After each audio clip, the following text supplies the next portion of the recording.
우리가 가장 가까이 있는 사람한테 가장 상처 주는 말을 참 많이 하는 것 같아요.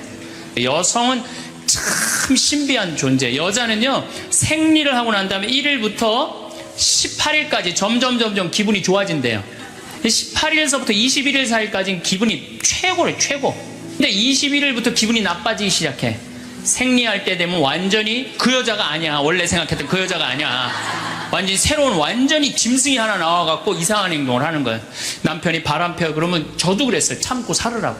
좀만 참으면 죽으니까 그냥 죽으니까 참고 살라고 그랬어요. 그 옛날엔 더 했죠.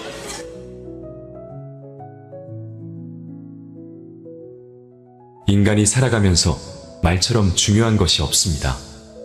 한 집에 사는 식구라 해도 말이 안 통하면 남남처럼 지내기 마련입니다. 사회에서도 말이 안 통하면 힘 있는 자들의 독재로 흘러갑니다. 국제관계에서는 말이 안 통하면 전쟁이 일어나기도 하지요. 정치인들이 입버릇처럼 말하는 소통은 다름 아닌 서로 말이 통하게 하자는 뜻입니다. 사람은 말 한마디에 인생이 바뀌기도 합니다. 박지성 선수는 수원공고 시절부터 축구 실력이 뛰어났지만 프로축구팀은 물론 대학에서도 그의 가치를 알아보지 못했다고 합니다. 당시 명지대 축구 감독은 박지성의 진가를 알아보고 선발하려고 했지만 축구팀 정원이 다 차서 할 수가 없었습니다. 박지성 선수는 어쩔 수 없이 명지대 테니스학과 정원을 빌려 입학했습니다. 그 후 박 선수는 히딩크 감독을 만나 제2의 인생을 살게 됩니다. 프로 선수도 아니고 유망주도 아니었던 박 선수를 뽑았던 히딩크는 비난 여론을 감내해야 했습니다. 미국 골든컵에서 부상을 입고 좌절하고 있던 박 선수에게 히딩크는 통역을 통해 한마디 건넵니다. 당신은 훌륭한 선수가 될 자질이 있다. 박지성 선수는 자서전에서 일본의 칭찬이 자신의 인생을 바꿔놓았다고 고백했습니다. 그때부터 자신 있게 모든 경기에 임했던 박지성 선수는 세계적 축구 명문 구단인 영국 맨체스터 유나이티드에서 뛸 만큼 세계적 축구 선수가 됐습니다. 말과 말하는 사람에는 등급이 있습니다. 생명을 살리는 말씀을 하는 사람이 있는가 하면 좋은 열매를 맺는 말씨를 뿌리는 사람, 기분을 나쁘게 하는 말투를 가진 사람이 있습니다. 자살을 결심한 천주교 신자 한 명이 죽기 전 마지막으로 미사에 참여하러 성당에 갔다고 합니다. 그날따라 신부님 강론 말씀이 위로와 용기를 줬답니다. 결국 마음을 바꿔 성당을 나오면서 열심히 살아보기로 했습니다. 이것이 바로 생명을 살리는 말씀입니다. 마틴 루터 킹 목사는 1960년 흑인에게 투표권이 주어지지 않았을 때 I have a dream이라는 연설로 많은 흑인의 가슴에 희망을 심어줬습니다. 나는 피부 색깔로 사람이 평가받지 않고 그 사람의 인격에 의해서 평가받는 세상이 오기를 꿈꾸고 있습니다. 그 유명한 연설은 오늘날 미국 사회가 흑인 대통령을 선출하는 역사로까지 발전하는데 큰 몫을 한 말이 됐습니다. 말을 가장 험하게 쓰는 관계는 가족 간입니다. 특히 자식이 부모 뜻대로 되지 않을 말을 함부로 하는 경우가 많습니다. 공부를 못하면 죄인으로 여기는 대한민국 자식들에게 좋은 말로 격려해주는 부모가 얼마나 있을까요? 용기를 북돋워주는 말을 들으면서 자란 청소년들은 어디서나 당당하게 살아갈 자신감을 얻습니다. 특히 어린아이에게 무심코 뿌린 말씨는 그 아이 인생을 결정하기도 합니다. 2009년 한 방송사에서 한글날을 맞아 재미난 실험을 방송한 적이 있습니다. 밥을 지어서 한쪽에는 아나운서들이 고마워, 사랑해, 보고 싶었어 같은 긍정적 말을 하게 하고 다른 한쪽에는 꼴 보기 싫어, 쳐다보기도 싫어라는 부정적 말을 하도록 했습니다. 한 달이 지나자 놀라운 일이 벌어졌습니다. 좋은 말을 한 밥에는 향기가 나는 하얀 누룩이 핀 반면 부정적 말을 한 밥은 새카맣게 썩어버렸습니다. 하다못해 밥도 말 한마디에 이처럼 반응하는데 사람은 어떨까요?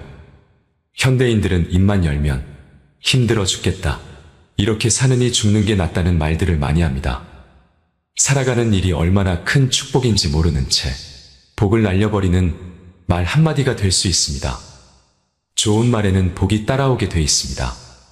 사람 운명까지도 갈릴 수 있는 말 한마디에 복을 담을 수 있기를 바라며 황창현 신부님의 행복 특강을 듣겠습니다. 영상이 마음에 드신다면 구독과 좋아요, 알림 설정 부탁드립니다. 우리가 가장 가까이 있는 사람한테 가장 상처 주는 말을 참 많이 하는 것 같아요. 그래서 여러분들 부부끼리 서로 기분 나쁠 때가 있어요. 그럴 때 이렇게 뭐 감정적으로 생각하거나 극단적으로 생각할 필요가 없을 것 같아요. 왜 그렇게 생각하실 필요가 없느냐면 지금 종자가 다른 종자가 이상한 행동을 하고 있다, 이렇게 생각하면 좀 마음이 좀 편안해요. 저 사람이 날 미워해서 그러는 게 아니다. 더욱이 여성이라는 이 성은, 제가 남성이기 때문에 그런 걸 많이 느껴요. 여성은 참 신비한 존재. 여자는요, 생리를 하고 난 다음에 1일부터 18일까지 점점 기분이 좋아진대요. 18일서부터 21일 사이까지는 기분이 최고래요, 최고. 근데 21일부터 기분이 나빠지기 시작해. 생리할 때 되면 완전히 그 여자가 아니야. 원래 생각했던 그 여자가 아니야. 완전히 새로운, 완전히 짐승이 하나 나와갖고 이상한 행동을 하는 거예요. 그러니까 여자는 기분이 좋고 나쁘고 너무 분명해요. 좋을 때는 한없이 좋고 나쁠 때는 또 한없이 나쁜 경우가 있어요. PMT라고, 이게 여자는 그 생리 전 긴장감이 있대요. 이 현상이 있어갖고 여자의 감정을 남자들이 내 말로는 난 도저히 이해가 안 돼, 이 주기를 몰라서 그래요.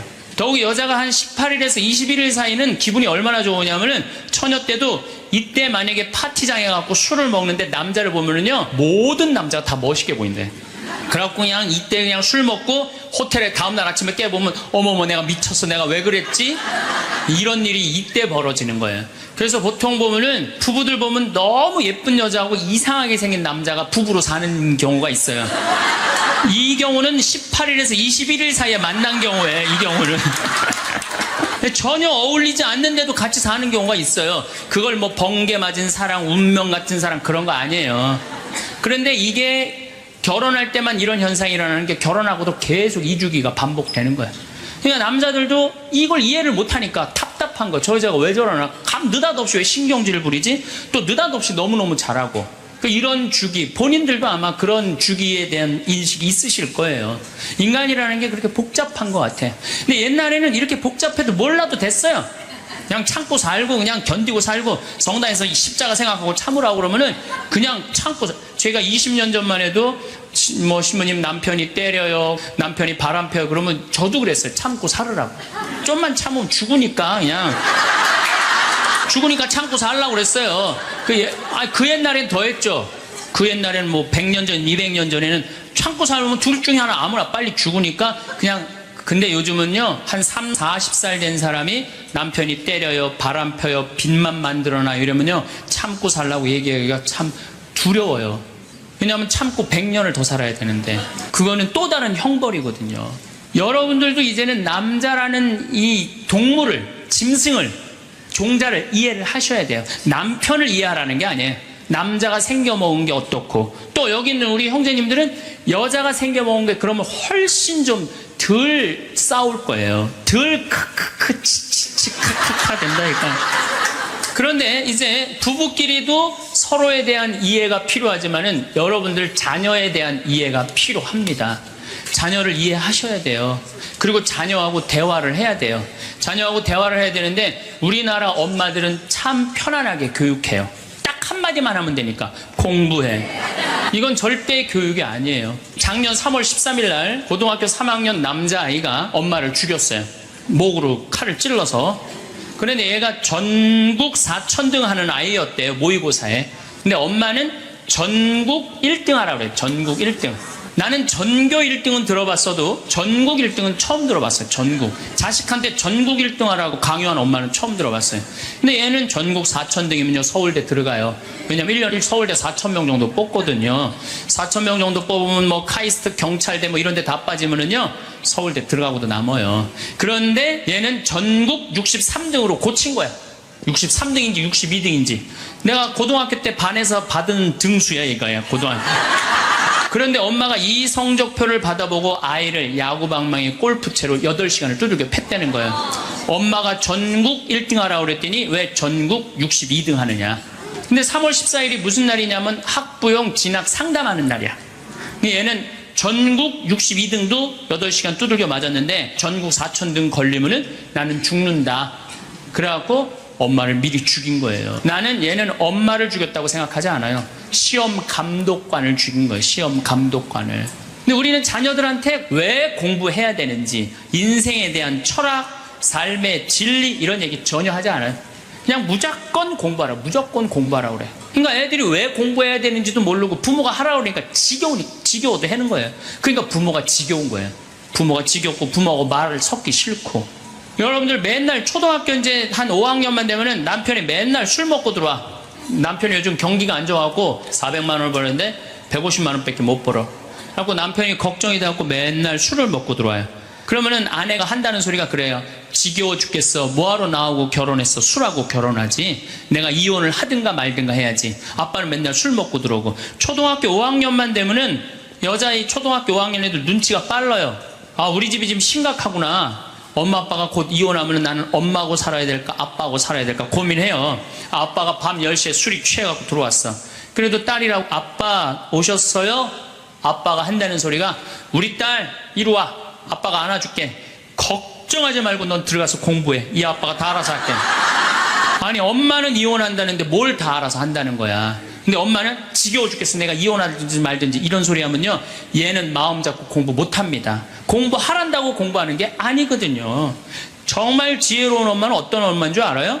남편 술 취해갖고 들어오면은 방에다 뉘어놓고 근심 어린 얼굴로 쳐다보는 초등학교 5학년 딸아 아빠가 맨날 술 먹고 들어오니까 걱정되지? 엄마 나 걱정돼. 아빠가 왜 저래 조금? 사실은 아빠가 요즘 경제가 좀 어렵지 않니? 너도 알다시피 지금 유럽의 그리스 사태 터졌잖아.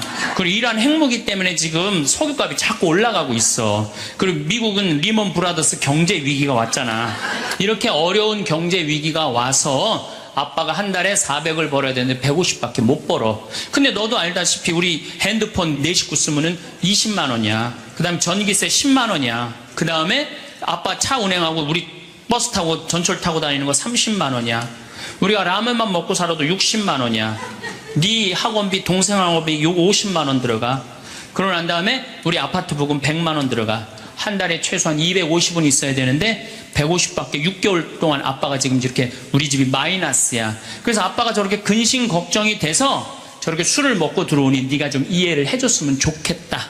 이렇게 말하면요 얘는 방에 들어가서 고민해요. 우리 집을 위해서 내가 도대체 뭘 해야 될까 고민해요. 그런데 우리는 자녀들한테 이런 얘기 일치하지 않아요.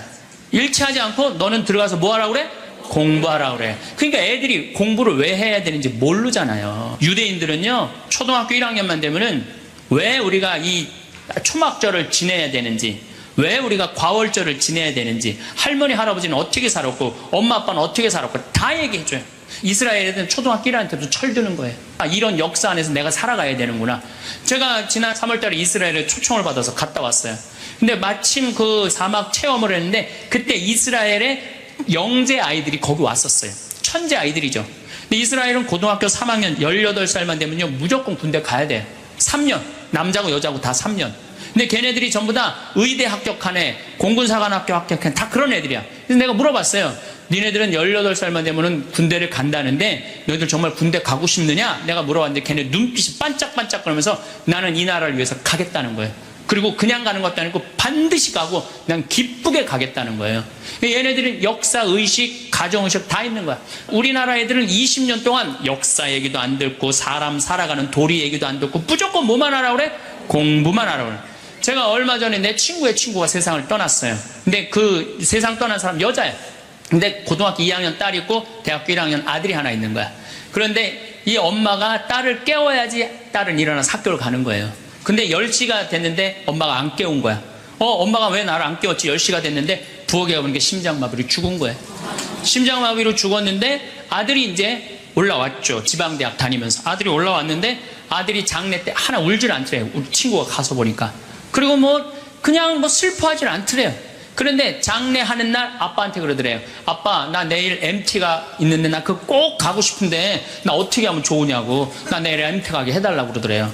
철이 안 들은 거죠. 그런데 여러분들 얘가 철이 왜 없을까요? 누가 이렇게 철없이 키웠을까요?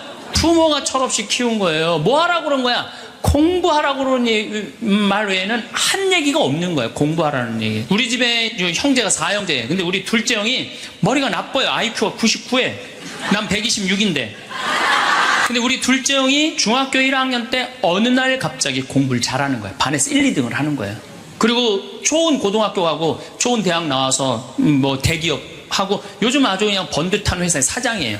그래서 내가 3년 전에 형한테 물어봤어요.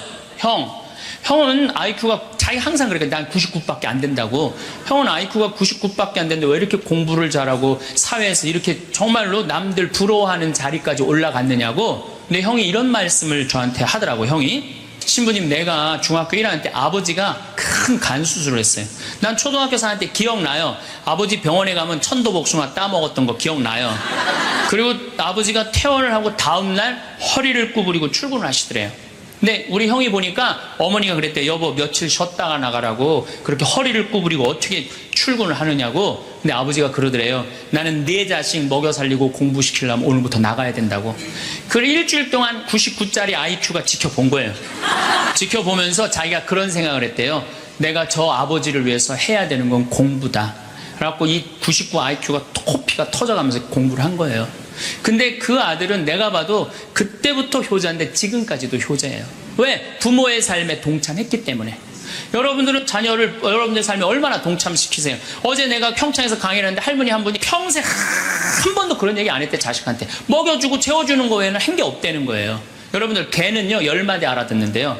기다려, 앉아, 손, 엎드려, 이 정도 알아듣는데요. 그리고 원숭이는 한 30마디 알아듣는데 자기네들끼리도. 사람은 적어도 하루 한 집에서 살면서 10,000마디는 해야 된대요. 근데 우리가 자녀들한테 무슨 얘기해? 일어나, 밥 먹어, 학교 가, 숙제, 공부해, 시험은 10마디 정도밖에 안 한 거야. 20년 동안. 하느님을 사랑하는 거, 사람을 사랑하는 거, 살아가면서 사람의 도리, 우리 집안의 내력, 그런 얘기 생전 안 하는 거야. 생전. 내가 어떤 고민을 하는지, 내가 어떤 갈등 속에서 사는지, 아빠하고 어떤 추억이 있는지 그런 거 전혀 모르는 거예요. 밥만 먹여주는 부부. 그러니까 10마디 이상 안 하는 거예요. 그냥 내가 자녀를 키우면서 계속 들어가서 공부해 10마디 이상 안 한 이 집은 무슨 집이냐? 개 같은 집이에요. 개 같은 집. 사람 집이 아니에요. 사람 집이 아니에요. 다정한 대화를 할 수가 없는 거야. 그러니까 우리 이 둘째 아들은 정말 그때부터 지금 나이가 50이 넘었는데 아직까지도 효자예요. 나보다 신부가 됐으면 더 잘 살았을 거예요. 둘째 형이.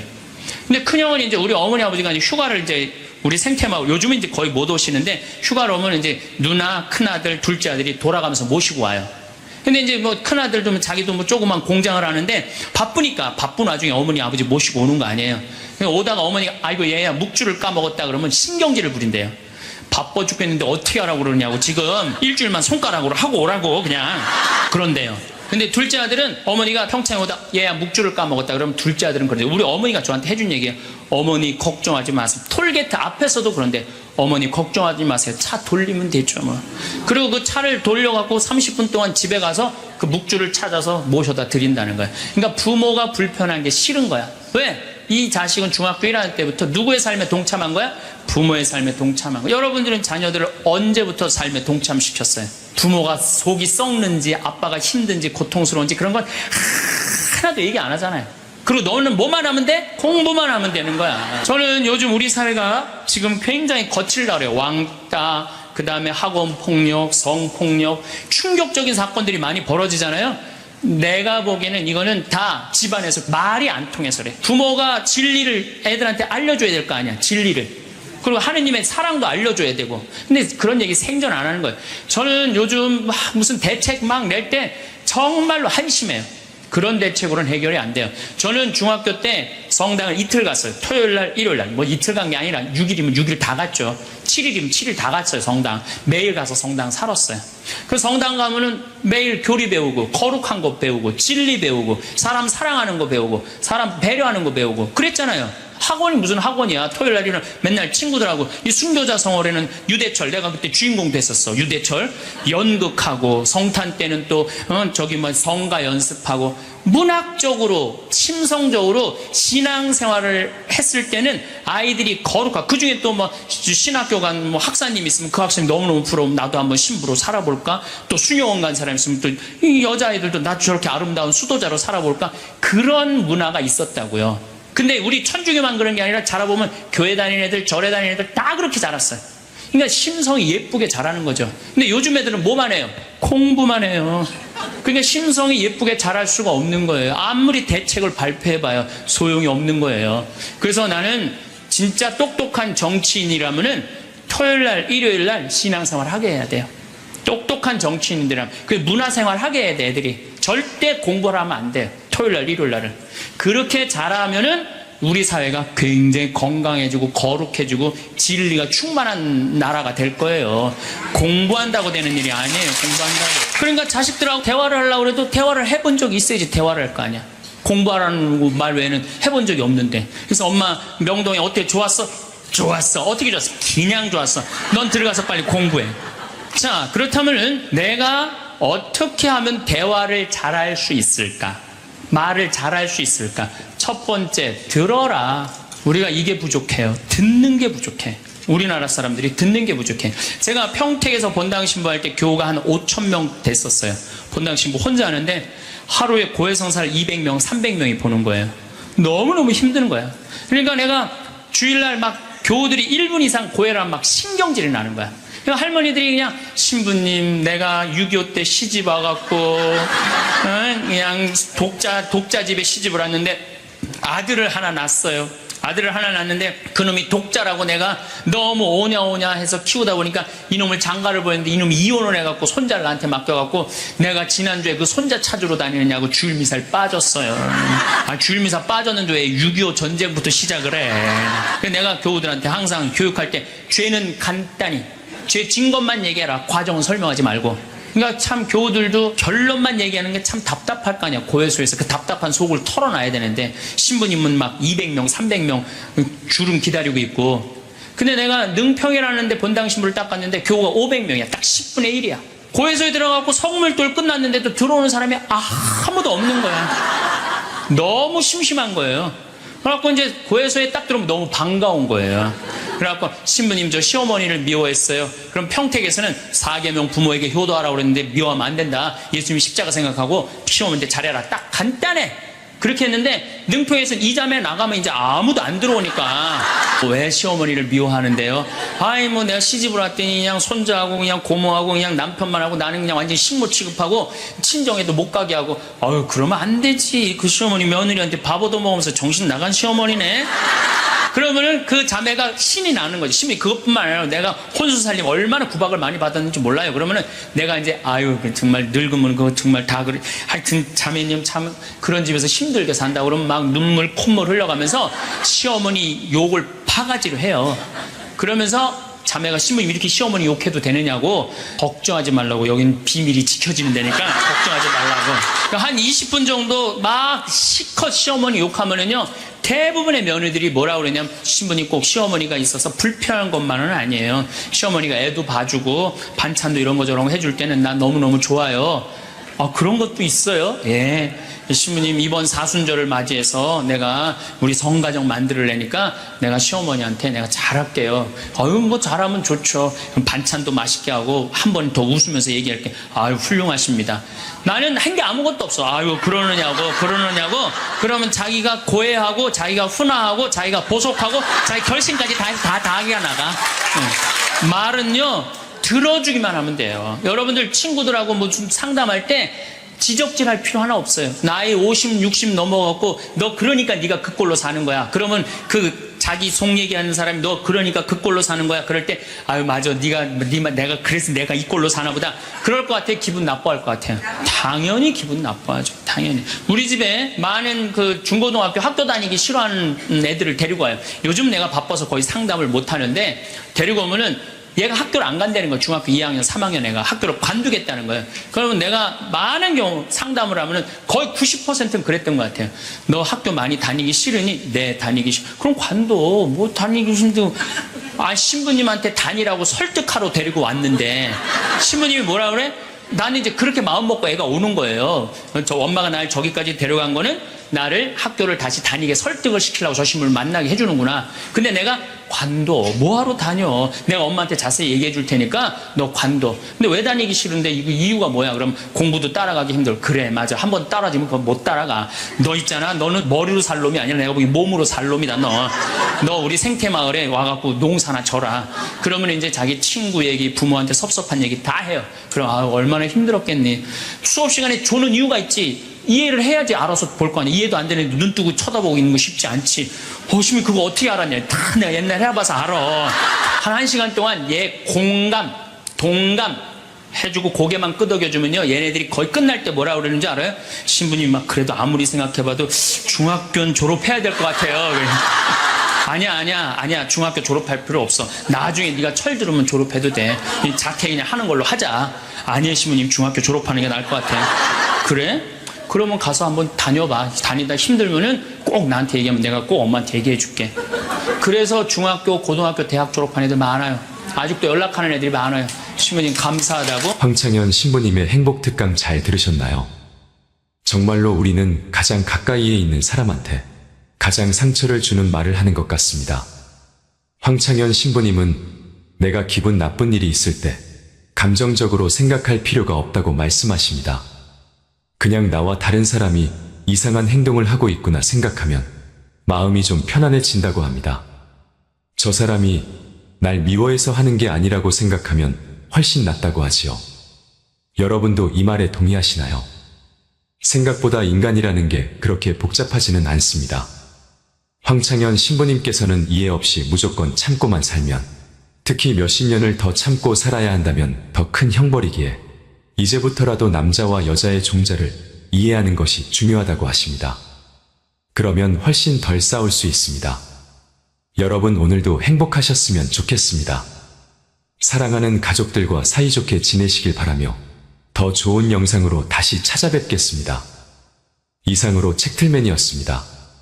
지혜를 쌓는 당신의 오늘이 아름답습니다. 더 좋은 영상으로 찾아뵙겠습니다.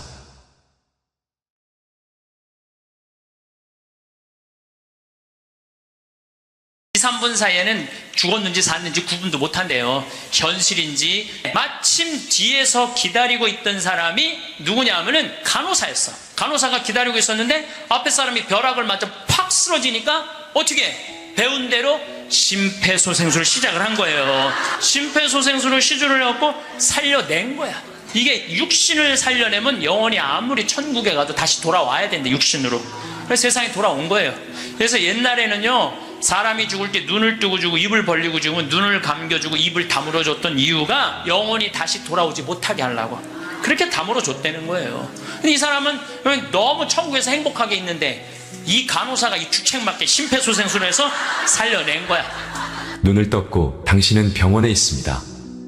의사들이 눈앞에서 오갑니다. 안타깝지만 당신은 오래 살지 못할 것 같습니다. 당신은 슬프면서도 이상하게 마음이 차분해집니다. 뭐라 설명할 수 없는 감정인데요. 눈앞 의사들도 너무 태연해서 당신에게 위로가 될 정도입니다. 병실로 옮겨졌고 가족들이 보입니다. 가족들은 당신에게 용기를 주지만 사실은 그들이 절망하고 있습니다. 의사가 당신을 보러 왔습니다. 당신은 얼마나 더 살 수 있는지가 가장 궁금합니다. 그는 통계적인 임상 경험으로 당신에게 대략 얼마만큼 시간이 남았는지 알려줄 수는 있습니다. 그러나 의사도 신은 아니기에 확신할 수는 없습니다. 때문에 많은 의사가 애매한 답을 들려주죠. 물론 당신이 의사가 예상하는 것보다 더 오래 살 수도 있습니다. 그러나 안타깝게도 당신이 바라는 것보다는 일찍 죽게 될 것입니다. 당신은 갑자기 변하기 시작합니다. 몸이 불균형에 빠진 것 같은 느낌이 들고 힘이 잘 들어가지 않습니다. 또 갑자기 딸꾹질이 날 수도 있고 이유 없는 가려움증이 생길 수도 있습니다. 이런 현상을 의사들은 증상의 부담이라고 부르는데요. 건강하던 때와는 다르게 당신이 스스로 몸의 감각에 신경 쓰다 보니 생기는 현상입니다. 마음도 약해질 대로 약해졌습니다. 곧 가족들의 손을 다시는 잡을 수 없다는 것을 절감합니다. 올해 크리스마스에는 가족과 무슨 약속을 했었나 생각하게 됩니다. 어떤 형태로든 당신은 슬픔에 사로잡힙니다. 지극히 자연스러운 마음이죠. 그러나 슬퍼만 하기에는 시간이 얼마 없습니다. 이제 당신이 죽는다는 사실에 대해 진지하게 생각해야 합니다. 의사들이 당신에게 무엇을 해주길 바라나요? 혹은 무엇을 절대 하지 않기를 바라나요? 누군가는 기계적인 인공호흡을 바라지 않고 누군가는 강제의 영양주입을 원하지 않습니다. 이런 문제를 결정해야 하는 것은 매우 힘든 일입니다. 원하지 않는 죽음이지만 피할 수 없기에 죽음의 세부사항을 당신이 결정해야만 하는 거죠.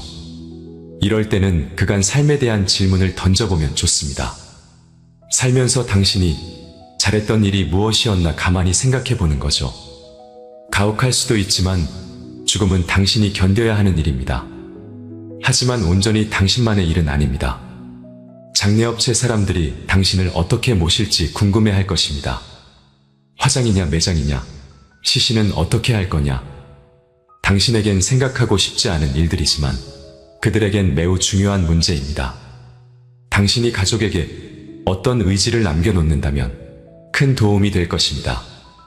정말 시간이 얼마 안 남았습니다. 이제 당신의 심장은 박동을 멈추고 발이 차가워질 겁니다. 호흡도 잦아들고 감각이 조금씩 무뎌질 텐데요. 무서울 수도 있지만 당신만 겪는 일은 아닙니다. 아시다시피 죽음은 유일하게 모든 이에게 공평하게 찾아오는 것이니까요. 죽어간다는 것은 매우 역동적인 과정입니다. 당신의 삶만큼이나 특별하게 당신만의 방식으로 죽음을 받아들이면 어떨까요? 지금 막 당신의 신체가 생명과 작별을 고하는 과정을 시작했습니다. 차분하게 눈을 감으세요. 좋습니다. 잘하셨어요. 그동안 정말 수고 많으셨습니다. 장례식장에 많은 사람들이 찾아와 눈물을 흘립니다. 하지만 사진 속 당신의 마지막 얼굴은 너무나도 밝게 웃고 있습니다. 사진 속 얼굴이 너무 아름답고 빛이 나 더욱 슬퍼지네요. 정작 당신은 살면서 얼마나 자주 이렇게 밝게 웃어봤나요? 당신은 평생 세상의 한 부분이었습니다. 당신은 친구들과 가족에게 그들의 삶의 바탕에서 소중한 사람이었습니다. 하지만 이제 당신은 떠나고 없습니다. 그래서 지금 이 시간이 아주 특별한 것입니다. 이 시간은 다시 오지 않습니다. 이건 선물 같은 것입니다. 사람들이 죽기 직전에 느낄 수 있는 감각에 대해 생각해 보신 적이 있나요? 반드시 당신이 알아야 할 이야기였을 거라 생각합니다. 우리는 실제 임종을 앞둔 사람들의 심리를 간접 체험하면서 오늘 또 분명하게 살아야 할 이유를 찾게 됩니다. 당신이 숨쉬는 일상이 얼마나 숭고한 순간들인지 생각해보는 시간이 되셨길 바랍니다. 황창현 신부님의 행복특강 바로 시작하겠습니다. 영상이 마음에 드신다면 구독과 좋아요 알림 설정 부탁드립니다. 지난주에 앤더슨 시 코리아라는 뉴욕의 정형외과 의사가 벼락 맞은 얘기를 했습니다. 벼락을 맞아서 죽었더니 몸에서 영혼이 빠져나와서 자기 시신을 장모님이 쫓아내려와서 울고불고 하고 이 사람아 죽으면 어떻게 하나? 그런데 자기 시신을 보고 있는데 정작 본인은 하나도 안 슬프더라는 거예요. 그러니까 죽은 영혼은 여러분들 슬프지 않아요. 그러니까 여러분들 죽은 영혼을 위해서 너무 슬퍼하는 것도 죽은 영혼 멋쩍게 만드는 거예요. 누구한테 맡겨? 하느님한테 맡겨야 돼요. 앤더슨 시 코리아는 의사는 딱 영혼이 나왔을 때 아 내가 죽었구나, 내가 이제 떠날 때가 됐구나. 보통 2, 3분 사이에는 죽었는지 샀는지 구분도 못한대요. 현실인지. 그래서 이거를 미국에서는 ND라고 Near Death Experience라고 그래요. 임사체험, 근사체험, 죽음체험이라고 그래요. 죽음의 선상에서 왔다 갔다 하는 거예요. 그래서 본제 아내하고 딸하고 마지막 작별을 해야 되겠다 생각을 하고 아내하고 딸이 있는 호텔로 걸어가려고 그러는데 걸어가지지가 않더래요. 여러분들 죽은 영혼들이 처음으로 착각하는 게 육신이 아직도 있는 줄 안다는 거예요. 육신은 이미 저기 누워있고 영혼만 나온 거예요. 그래서 육신이 있는 줄 알고 차가 지나가면은 차를 피하려고 막 그런다는 거예요. 육신도 없는데 육신이 있어야지. 이 육신이 내가 이 물질이 나라는 물질하고 마주치면서 이 막는데 나는 이미 물질이 없어진 건데 영혼인데 걸어가려고 하니 걸어가지지 않고 쫙 떠서 가더래요. 허기야 여러분들 동양 귀신 서양 귀신 중에 걸어다니는 귀신 봤어요? 귀신들은 다 떠서 다녀요. 여러분들 저기 전설의 고향을 봐도 귀신들 보면 다 날라다니잖아요. 하다못해 저 중국 강씨도 이러고 다 떠다녀. 쫙 떠서 가더래. 그래갖고 이제 문을 열으려고 그랬는데 문 열을 필요도 없더래요. 그냥 몸이 통과돼서 들어가더래요. 이것도 성서에 다 나오는 거예요. 예수님이 부활하시고 난 다음에 제자들이 문 걸어 잠고 있었을 때 어떻게 했어요? 문 열지도 않고 그냥 그 안에. 그러니까 저는 요즘 과학이 발달하면서 많은 의사들이 죽은 사람들의 증언을 채취를 하고 연구를 하면서 그 내용이 신약성서에 다 나와 있어. 우리 예수님 죽었다 부활하셨잖아요. 그렇죠? 죽은 사람 살려낸 거 예수님 다 살려냈잖아. 예수님 영원히 부활하시는 다볼산에서 거룩한 변모할 때 얼굴은 해와 같이 빛나고 온몸은 빛난다. 죽었던 사람들이 하늘나라에서 올라가서 본 장면 그대로 다 신약성서에서 예수님이 다 보여주신 거야. 근데 우리는 그렇게 예수님이 보여줬는데도 다 필요 없어. 죽은 아버지가 살아 돌아와서 얘기를 해줘야 돼. 다른 사람 필요 없어. 그래서 쫙 떠서 가서 아내하고 딸이 있는 호텔을 딱 들어가 보니까 아내하고 딸이 얼굴에 막 페인팅을 하고 놀더래요. 근데 정작 자기는 안 슬프더래요. 떠나야 되겠구나. 그래서 그 죽은 사람들의 특징이 저 빛 있는 데까지 가는 여행길이 그렇게 멀게 느껴진대요. 근데 그 속도가 너무너무 빠르다는 거예요. 그래서 여러분들 우리 죽은 영혼들 잘 떠나가라고 죽으면은 마당에다가 못 떠나요. 사자밥 떠놓잖아요. 맷밥이라고 흰쌀밥 3그릇, 신발 3켤레, 국 3그릇, 그 다음에 엽전 3입 놓잖아요. 그게 뭐예요? 저승사자 둘 오니까 둘하고 죽은 본인 잘 떠나보내라고. 그리고 어디는 또 간장까지 떠놓는데요. 간장을 왜 떠놓는지 아세요? 이게 짜게 먹으면은 물 자꾸 먹히려고 중간에 서서 물 먹는다고 천천히 떠나가라고. 아니면 다시 돌아올 수도 있다. 그래서 간장도 떠놓고 된장도 떠놓는 거라는 거예요. 그래서 이거 죽은 이들을 위한 그런 것들이 너무너무 많은 거예요. 어쨌거나 하여튼 앤더슨 C 코리아라는 의사는 나와갖고 하늘나라 딱 올라가는 순간 이 사람도 역시 신앙이 없는 사람이에요. 여러분들 하늘나라 올라갔다 온 사람들 중에 성당 안 다니는 사람 상관없대요. 되게 어떤 사람들이 하늘나라에 많이 올라가냐면 이 세상 사랑하고 사람 사랑하고 아끼는 사람이 되게 올라갔다 오고 나쁜 짓 한 사람들은 다 어두운 데 갔다 온다는 거예요. 그러니까 성당 열심히 다닌다고 다 하늘나라 가는 거 아니야. 이것도 성서에 다 나와. 마태복음 7장 21절에 뭐라 그래? 나더러 주님 주님 한다고 다 하늘나라 가는 건 아니다. 내 말을 실천하는 사람이라야 하늘나라 간다. 그러니까 성당을 아무리 다녀도 사람 미워하고 본당신부 미워하고 막 옆에 있는 사람 미워하면 그 사람은 성당 다녔나 마나예요. 근데 이 앤더슨 C 코리아는 착하게 살았나 봐. 하늘나라로 올라가서 그 빛을 느끼는 순간 신으로부터 오는 걸 거부할 수가 없더래요. 완전한 평화 충만한 사랑을 느낀 거지. 그래갖고 이제 하늘나라에서 너무 행복하게 있는데 마침 뒤에서 기다리고 있던 사람이 누구냐 하면은 간호사였어. 간호사가 기다리고 있었는데 앞에 사람이 벼락을 맞아 팍 쓰러지니까 어떻게 배운 대로 심폐소생술을 시작을 한 거예요. 심폐소생술을 시주를 해갖고 살려낸 거야. 이게 육신을 살려내면 영혼이 아무리 천국에 가도 다시 돌아와야 된대, 육신으로. 그래서 세상에 돌아온 거예요. 그래서 옛날에는요, 사람이 죽을 때 눈을 뜨고 주고 입을 벌리고 죽으면 눈을 감겨주고 입을 다물어 줬던 이유가 영혼이 다시 돌아오지 못하게 하려고. 그렇게 다물어 줬다는 거예요. 근데 이 사람은 너무 천국에서 행복하게 있는데 이 간호사가 이 주책맞게 심폐소생술을 해서 살려낸 거야. 살아 돌아왔는데 이 앤더슨 C 코리아라는 의사는 문제는 하늘나라에서 들은 음악이 너무 아름다웠던 거야. 하늘나라 간 사람들의 특징이 뭐냐면 너무나 아름다운 음악을 들은 게 그 사람들의 특징이야. 너무 아름다운 음악을 들어서 그걸 자기가 연주하고 싶은 거야. 그래서 이 사람은 94년부터요 박사학위가 2개야. 심리학 박사에 정형외과 박사인데 이 사람은 바이엘부터 피아노로 배워요. 배워서 2002년에 음반을 발표를 해요. 내가 유튜브를 통해서 그걸 들었는데 너무너무 연주를 잘하더라고요. 아니 무슨 무당이 갔다 오거나 뭐 이런 사람이 갔다 오면 무당도 무시할 건 안 되죠. 여러분들 무당도 신 내림 받은 무당은요 무시하면 안 돼요. 강신무들은요 무당 무시하면 안 돼요. 그 사람들은 뭔가 있는 거예요. 그들의 세계가 있는 거야. 이게 그냥 옛날에는 뭐 우리 교회만 나와 이게 아니야. 이제는 인간한테 있는 영적인 기운은요 그 상관없는 거예요. 어쨌거나 하여튼 이 사람 연주하는 걸 들어보니까 내가 너무너무 아름답더라고. 우리 가톨릭 안에도 벼락 맞아 죽은 사람 있죠. 95년 5월 5일 콜롬비아의 글로리아라는 치과 의사가 논문을 쓰다가 책 찾으러 이 사촌 여동생하고 가다가 벼락을 맞아 죽어요. 그 사촌 여동생 그 자리에서 직사예요. 항상 신앙이 열심히 해갖고 목에 목걸이를 하는데 글리 들어가고 심장을 완전히 그냥 강탈을 해버려요. 그 자리에 죽어버려요. 그리고 이 글로리아라는 의사는 벼락을 맞았을 때 어떤 일이 벌어지느냐면 간이 다 타요. 간이 다 타고 신장도 다 타요.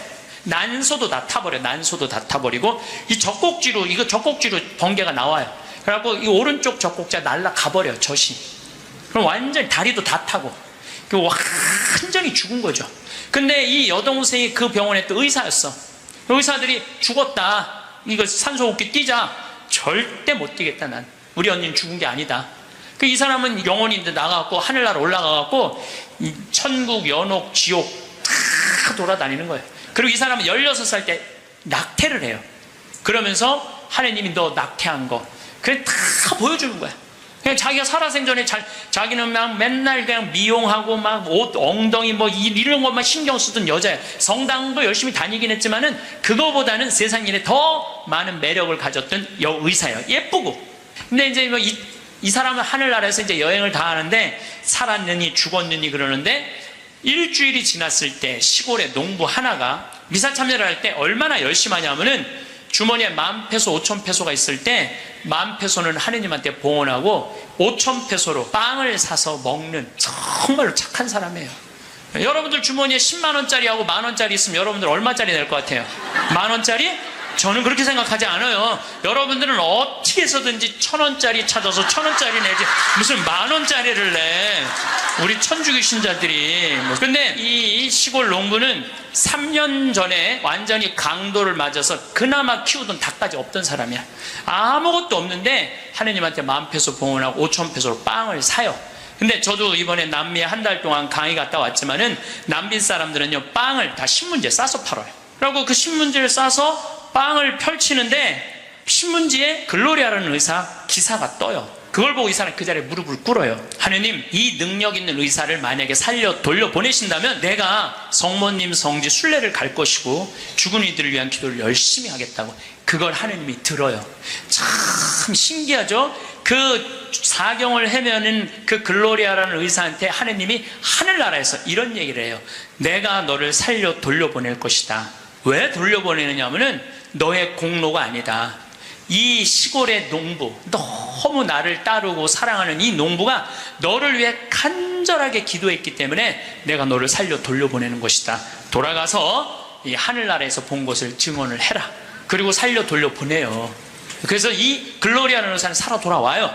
그런데 일주일이 지나고 다리를 너무 피가 안 돌기 때문에 잘라야 된다고 그러는데 이 사람은 살아 돌아와서 간도 재생이 되고 난소도 재생이 되고 신장도 재생이 되고 다리도 다 재생이 돼요.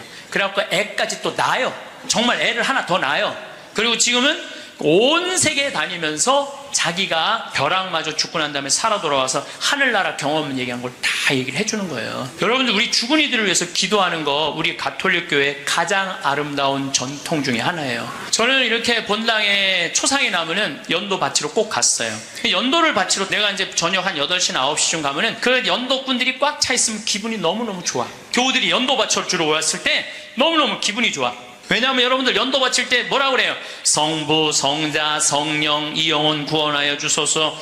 성모님, 요셉 성인 이 영혼 구원하여 주소서. 모든 천사이들 이름 부르면서 이 영혼 구원하여 주소서. 베드로, 야고보, 요한, 안드레아, 베네딕토, 루시아, 아네스 이 영혼 구해달라고 계속 성인들 이름 부르면서 구원해달라고 그러잖아요. 그럼 여러분들 생각을 해봐요. 우리가 이제 죽으면 하늘나라 올라가면은 하느님이 심판하지 않는다니까요. 베드로한테 맡겼잖아요. 베드로가 이제 천당 보낼지 연옥 보낼지 지옥 보낼지 결정할 거 아니야. 혼자 결정하지 않을 거예요. 수호천사 부르고 아까 성서에도 얘기했잖아요. 하늘의 천사가 너를 지켜보고 있을 것이다. 수호천사 부르고 수호성인 부르고 연관된 성인들 다 불러서 천당 보낼 거냐 지옥 보낼 거냐 연옥 보낼 거냐 얘기를 할 거야. 근데 밑에서 계속 이름 불러대면 성인들이 회의하다 뭐라 그럴 것 같아요? 야 우리 이름 이렇게 불러대는데 웬만하면 올려 보내자 그냥. 그게 바로 연도의 효과예요. 연도의 효과. 그래서 여러분들 본당에서 세상 떠나는 교우들이 연도 났다 그러면은 시간 내서 꼭 가서 술을 먹으라는 것도 아니고 그냥 잔치밥을 먹으라는 것도 아니에요. 그냥 여러분들 가서 연도 바쳐주는 거 최고의 선물이에요. 제가 지난 봄에 우리 교구에 젊은 신부님 엄마가 돌아가셔서 61에. 근데 그 엄마가 나 한참 뭐 병 모으고 비누 공장 할 때 많이 도와줬던 엄마야. 송탄 본당 자매님인데, 내가 또 너무 우리 생태마을에서, 그 아들은 지금 유학 가 있는데 우리 생태마을에서 같이 나오고 일도 많이 하고, 그래서 내가 사순식에 인천교구에서 사순 피정을 해주고 저녁 주일날 밤 9시에 송탄 장례식장을 갔어요. 갔는데 사순식임 신부들이 얼마나 피곤해. 하루 종일 성사주고. 그런데도 그 9시에 그 엄마를 위해서 신부들이 30명이 모여 있더라고요. 다음날은 물론 주교님이 월요일날 장례미사를 해주시죠. 그런데 우리 수원교구는 신부님 부모님이 돌아가시면 주교님이 미사하기 전에 계속 매 시간 미사를 해요. 와서. 그게 우리 신부들이, 그 동기 신부들에 대한 예의야. 예의. 그래서 매 시간, 그러니까 수백 명이, 우리 수원교가 한 450명 되니까 수백 명이 와서 미사를 해주는 거야. 근데 그날도 내가 이제 마침 주례를 하게 돼갖고 미사를 주례를 하는데 하늘나라에서 회의하는 소리가 들리더라고요. 아니 진짜로 하늘나라에서 회의하는 소리가 들리더라니까요. 이번 분은 대단한 분인가 보다. 이거 신부들이 수백 명이 이렇게 미사를 봉헌하니 이번 분은 그냥 묻지도 따지지도 말고 올려보내라.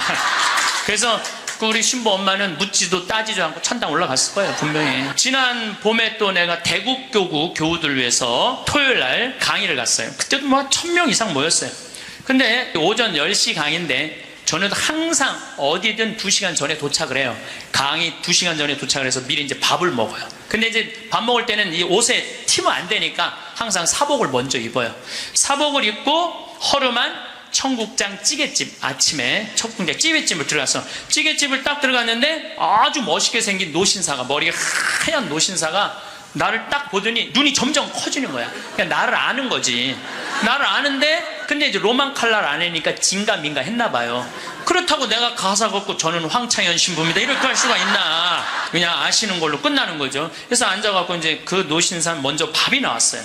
근데 밥을 독특하게 드시더라고. 밥이 나왔는데 밥 몇 숟갈을 한 몇 알을 뜨더니 뚜껑에 딱 올려놓더니 잠깐 이러더니 밥을 먹기 시작하더라고. 아, 독특하다. 조금 개신교법도 아닌데, 독특한, 우리 천주교법도 아니고. 그래서 이제 나도 이제 밥이 나와갖고 이제 난 이제 성호를 이제 긋고 이제 밥을 먹으려고 이제 사복을 입었어도 성호를 딱 끄니까, 성호를 그니까 그때서 그 노신사가 이렇게 말하는 거예요. 혹시 황창현 신부님이시냐고? 그래서 나 황창현 신부 맞다고. 그랬더니 자기는 불자라는 거예요. 불자인데 신부님 행복특강을 돈도 안 내고 너무 잘 본다는 거야. 어쩜 이렇게 젊은 신부가 모르는 게 없냐고. 자식들한테 한 푼도 주지 말고 다 쓰고 통장에 500만 원만 남기라는 말 너무너무 공감한다고, 너무 고맙다고 그러더라고요. 그래서 감사합니다. 그리고 이제 내가 그분이 불자라는 말을 들었을 때 밥을 왜 몇 알을 떠놓고 뚜껑에 올렸는지 알아요. 영혼밥 떠놓은 거예요. 영혼밥. 네, 아까 내가 사자밥 말씀드렸죠. 우리 죽으면 영혼들 떠나 보내듯이 여러분들, 우리도 밭에 나가고 일할 때 참 나오면 밥 몇 알 뿌리면서 뭐라 그래요?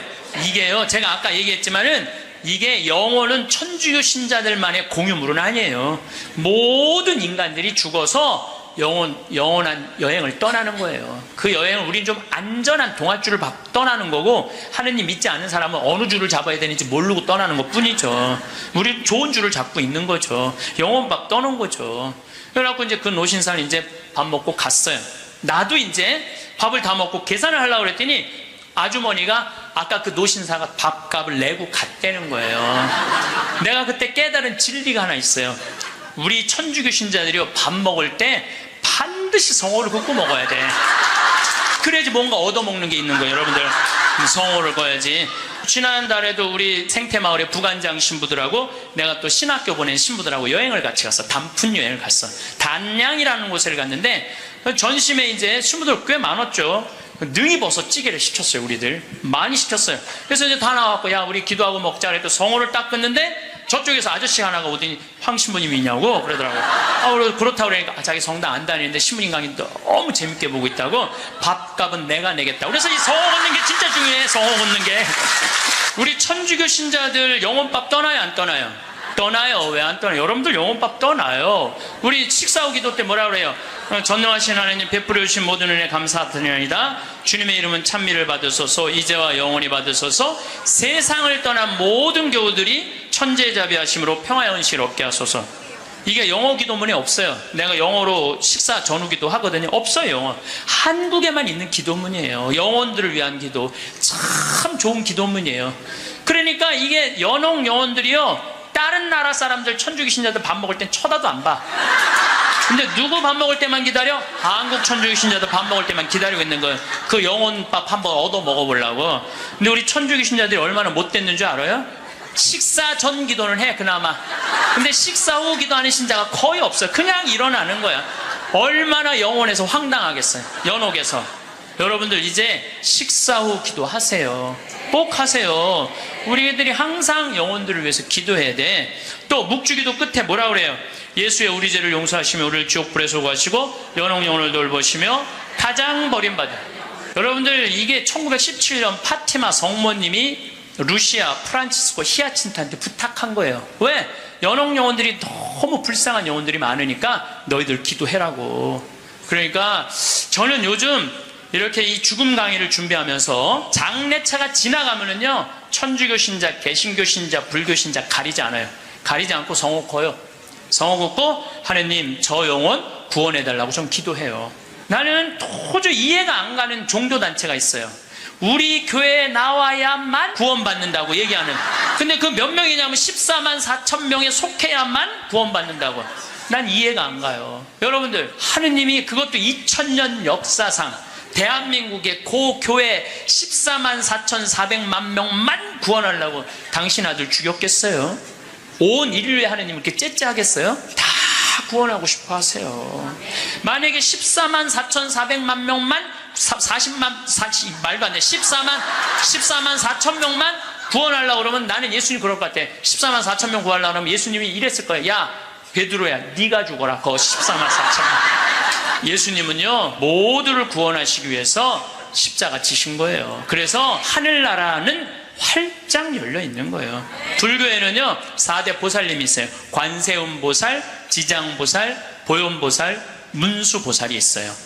관세음보살은 이 세상에 자비를 베푸는 보살이에요. 근데 지장보살님은 저 지옥에 단 한 명이라도 있으면은 자기 성불하지 않겠다고 그러는 보살님이에요. 아니, 우리는 지옥에 가면 천국에 못 가잖아요. 근데 불교는 또 달라요, 우리하고. 그러니까 지옥의 마지막 한 명까지 구원하겠다는 게 그 보살님의 마음인 거야. 나는 그 보살님이 너무 마음에 들어.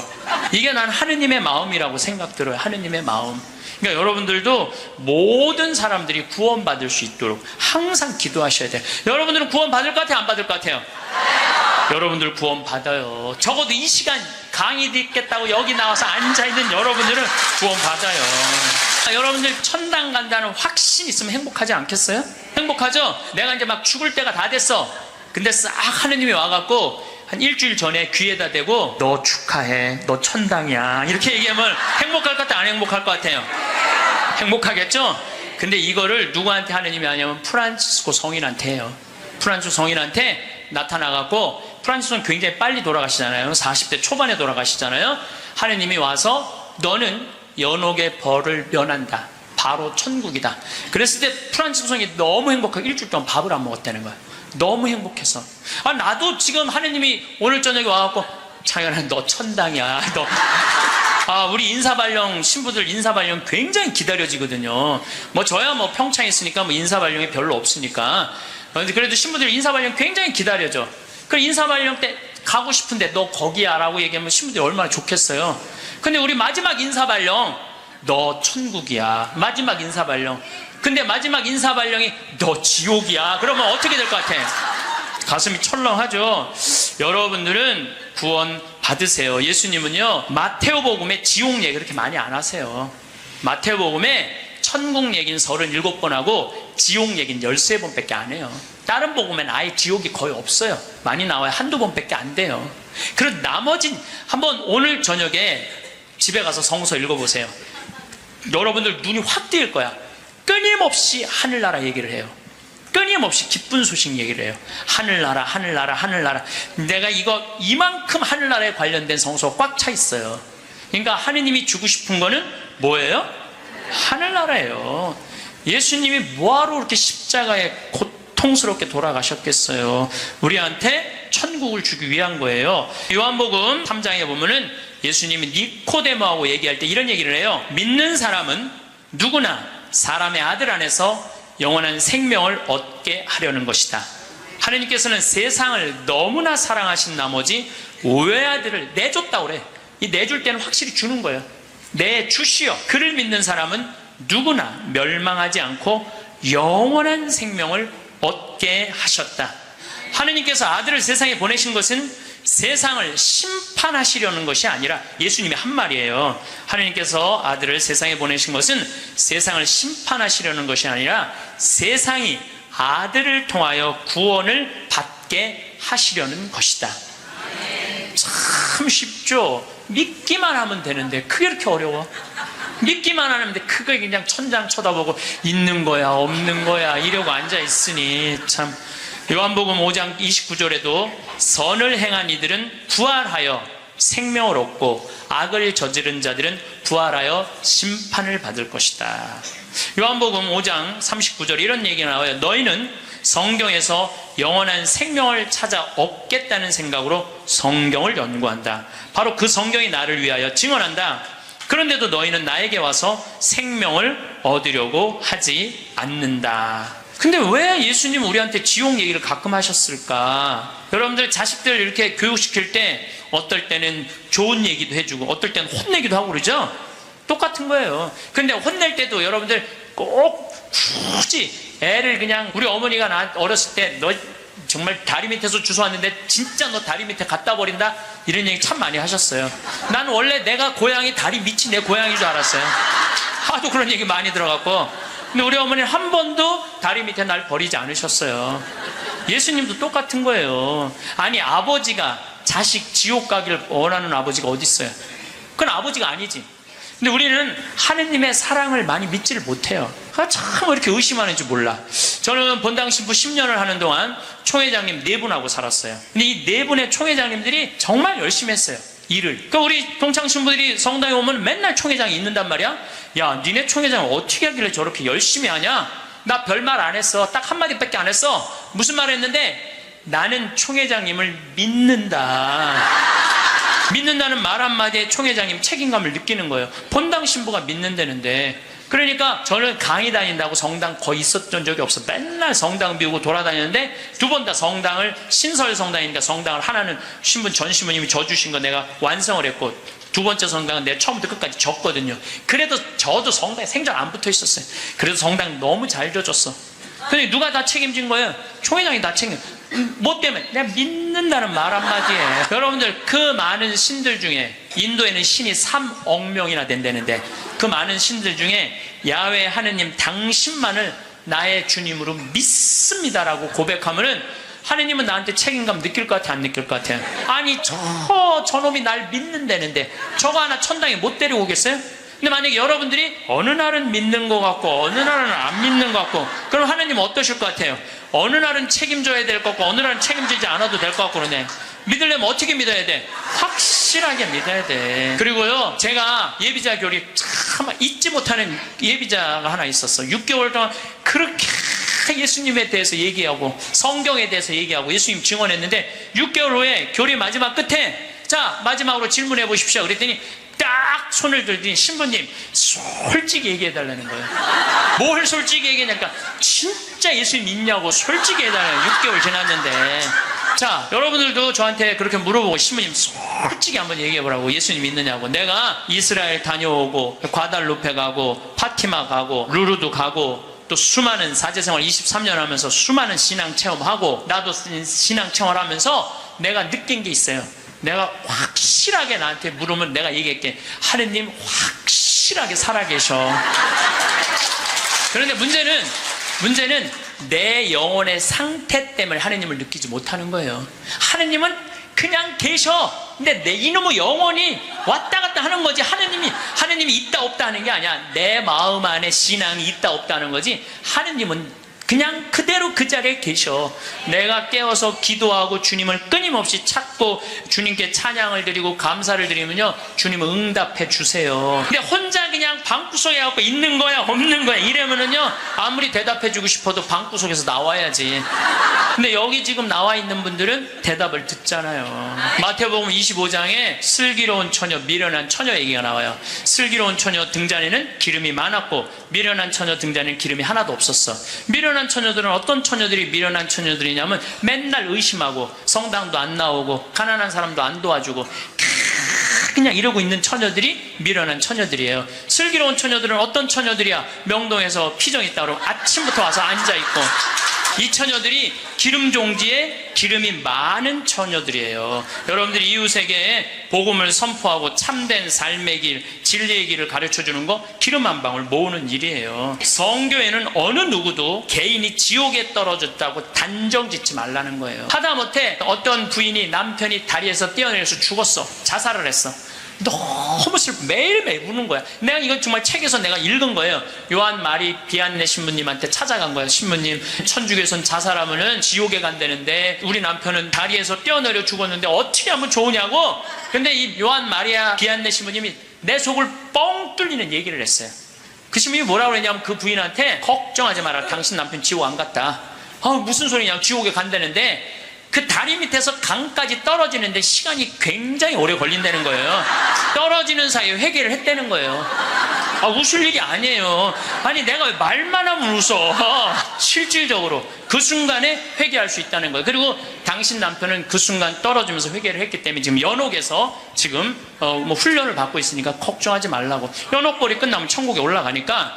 그래서 여러분들 우리가 예수 마리아 요셉만 외워도 연옥에 7년제가 감해진대요. 예수 마리아 요셉 누구 불쌍한 영혼들 기억하여 주소서. 3종 기도만 해도 10년을 감해진다는 거예요. 3년 기도. 그러니까 식사 후 기도, 예수 마리아 요셉 3종 기도 얼마나 좋아요. 밥 먹을 때 그냥 하면 되는데 그게 그렇게 힘들어? 아니 나는 우리 부관장 신부하고 아예 식탁에다 3종 기도 이렇게 써놔요. 그럼 써놔갖고 부활 3종 기도 그때 가면 또 까먹잖아. 부활 3종 기도. 그래서 영어로도 한 번 하고 우리나라 말로도 한 번 하고 그래 좋더라고요. 3종 기도 하는 거. 식사 후 기도는 반드시 하고. 근데 어떨 때는 나 식사 후 기도 벌써 일어나서 가는 신자들 태반이야. 나는 전능하신 하느님 벌써 가. 세상을 떠난 모든 교우들이 천지자비하시고 평안히 아직도 한참 남았는데 그러지 말라는 거예요. 1991년 팸 레이놀즈라는 이 가수는 미국의 가수인데 작곡가 겸 가수인데 심한 뇌동맥류가 걸려요. 이 수술은 굉장히 위험한 수술이에요. 왜냐하면 이 사람을 수술하면 뇌에 있는 피를 다 빼야 돼. 뇌에 있는 피를 다 빼고 심실정지, 심장을 정지시켜야 돼. 그러니까 사실은 죽이는 거예요. 죽였다가 다시 살리는 수술이야. 그런데 이 사람이 97년에 수술을 해. 애리조나 대학에서. 이때 지금은 죽음 이후의 세계에 대한 연구가 미국이 너무 많이 해요. 100개 대학에서 연구를 하고 있어요. 지금 우리나라만 지금 죽음 이후에 대한 관심이 없지 미국엔요 그런 책 애프터 라이프 죽음 이후의 세계 너무너무 책이 많아요. 영어로 된 책 내가 미국에 가서 이 강의하니까 엄청나게 선물을 하더라고요. 어쨌든 이 팸 레이놀즈가 수술할 때는 의사들이 완전히 죽이는 수술이니까 저 사람이 진짜 영혼이 빠져나오느냐 그거 참관을 해요. 근데 여러분들 이 사람은 뇌에 피를 빼고 심장을 전지시키고 완전 마취를 하고 수술하는 거예요. 여러분들 마취 수술 해봤던 경험 있으세요? 나도 20년 전에 맹장 수술할 때 마취를 했는데 한심하더라고요. 내가 신부님 마취 들어갑니다 그런데 그게 뭐라고 딱 들어갔는데 아무 생각이 안 나는 거야. 나 탁탁 치는데 깨어나 보니까 벌써 배를 가르고 맹장을 떼어냈다는 거야. 아니 내 맹장을 떼어냈는데 내가 모르는 게 말이 돼? 답답하더라고요. 떼어냈다는데. 그래서 내가 다음에 수술할 때 반드시 정신을 똑바로 차리고 아무리 마취를 해도 내가 어떻게 수술하는지 지켜봐야 되겠다. 근데 내가 이제 거의 한 5년 전에 위암 수술을 하게 됐잖아요. 위를 3분의 1을 잘라내잖아요. 그래서 이제 난 6시간짜리 마취를 이제 하러 들어갔는데 이제 수술실 들어가면서 내가 속으로 나한테 외웠어요. 정신 똑바로 차려야지. 정신 똑바로 차려야지. 그래서 수술실 들어가고 신부님 마취 들어갑니다. 그럴 때 딱 씌울 때 정신 똑 그걸로 끝이야. 정신 또 그걸로 끝이야. 깨어나 보니까 배를 가르고 위를 3분의 1을 잘라냈다. 이번에도 그냥 당한 거지. 그냥 아무 생각이 안 나. 아무 생각이. 근데 이 팸 레이놀즈도 이 수술실에 들어갈 때 뇌에 피를 다 뺐으니 이 사람은 아예 생각이 없는 사람이에요. 심실 정지시키고. 그래갖고 딱 수술을 시작을 했을 때 이 사람은 영혼이 빠져나와요. 빠져나와갖고 수술실 장면을 지켜봐요. 의사가 간호사한테 지시하는 거, 수술 도구 전해주는 거, 그리고 자기 머리를 자르는 수술 도구를 봐요. 자기 자기 머리 자르는 걸 봐요. 쫙 자르고 내가 이제 죽었구나. 그래갖고 이 팸 레이놀즈는 병원 위로 올라가고 하늘나라 올라가는데 자기 할머니가 목소리가 특이했대. 하늘나라에서 막 부르더래요. 오라고. 하늘나라 올라가 보니까 자기 할머니가 있고 죽은 형제 친척들이 쫙 있더래요. 너무 아름다운 모습으로 빛을 내고. 그러니까 죽은 사람들이 거의 공통적인 의견이에요. 근데 자기 기타를 가르쳐준 외삼촌이 넌 아직 키워야 되는 애도 있으니까 넌 가야 된다고. 난 가기 싫다. 이거 너무 좋다. 가라. 가기 싫다. 그러면서 실갱이를 하는데 삼촌이 확 미는데 수술이 끝난 거예요. 깬 거죠. 살아 돌아온 거죠. 근데 이 사람은 놀랍게도 참관한 의사들한테 의사들 배치를 다 얘기를 해줘요. 어떤 의사가 어느 자리에 있었고, 수술 도구는 여러분들 우리들이 수술하러 들어갈 때요, 절대 수술 도구를 개봉을 안 해요. 오염될까봐, 감염될까봐.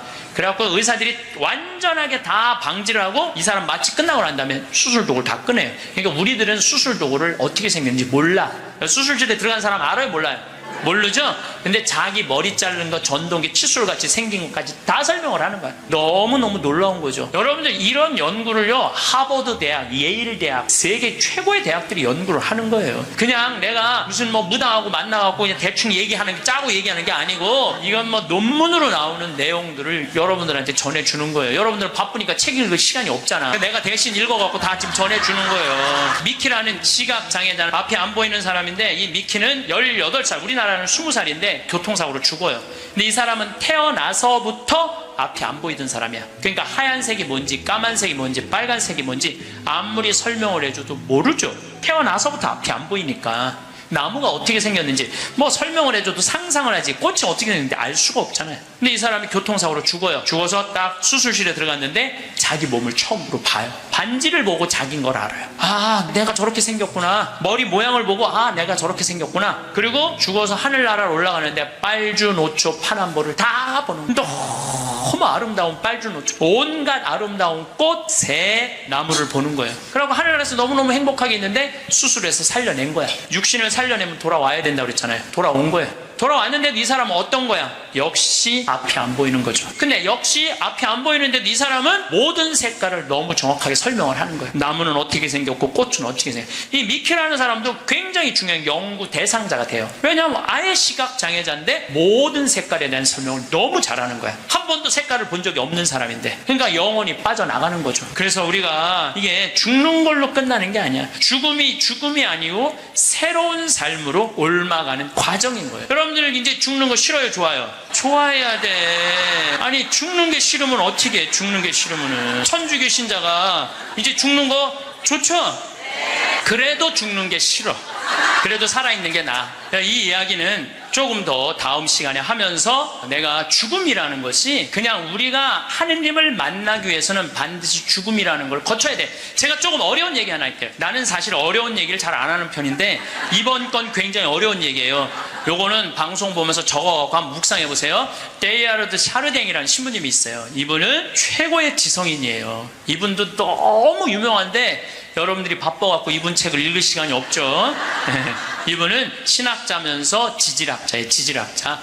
그런데 이분이 뭐라고 그러냐면은 우리는 이 육신은 영원히 이 육신을 잠시 경험하고 가는 거라고 그래요. 그러니까 이 육신은 그렇게 중요한 게 아닌 거야. 뭐가 중요한 거야?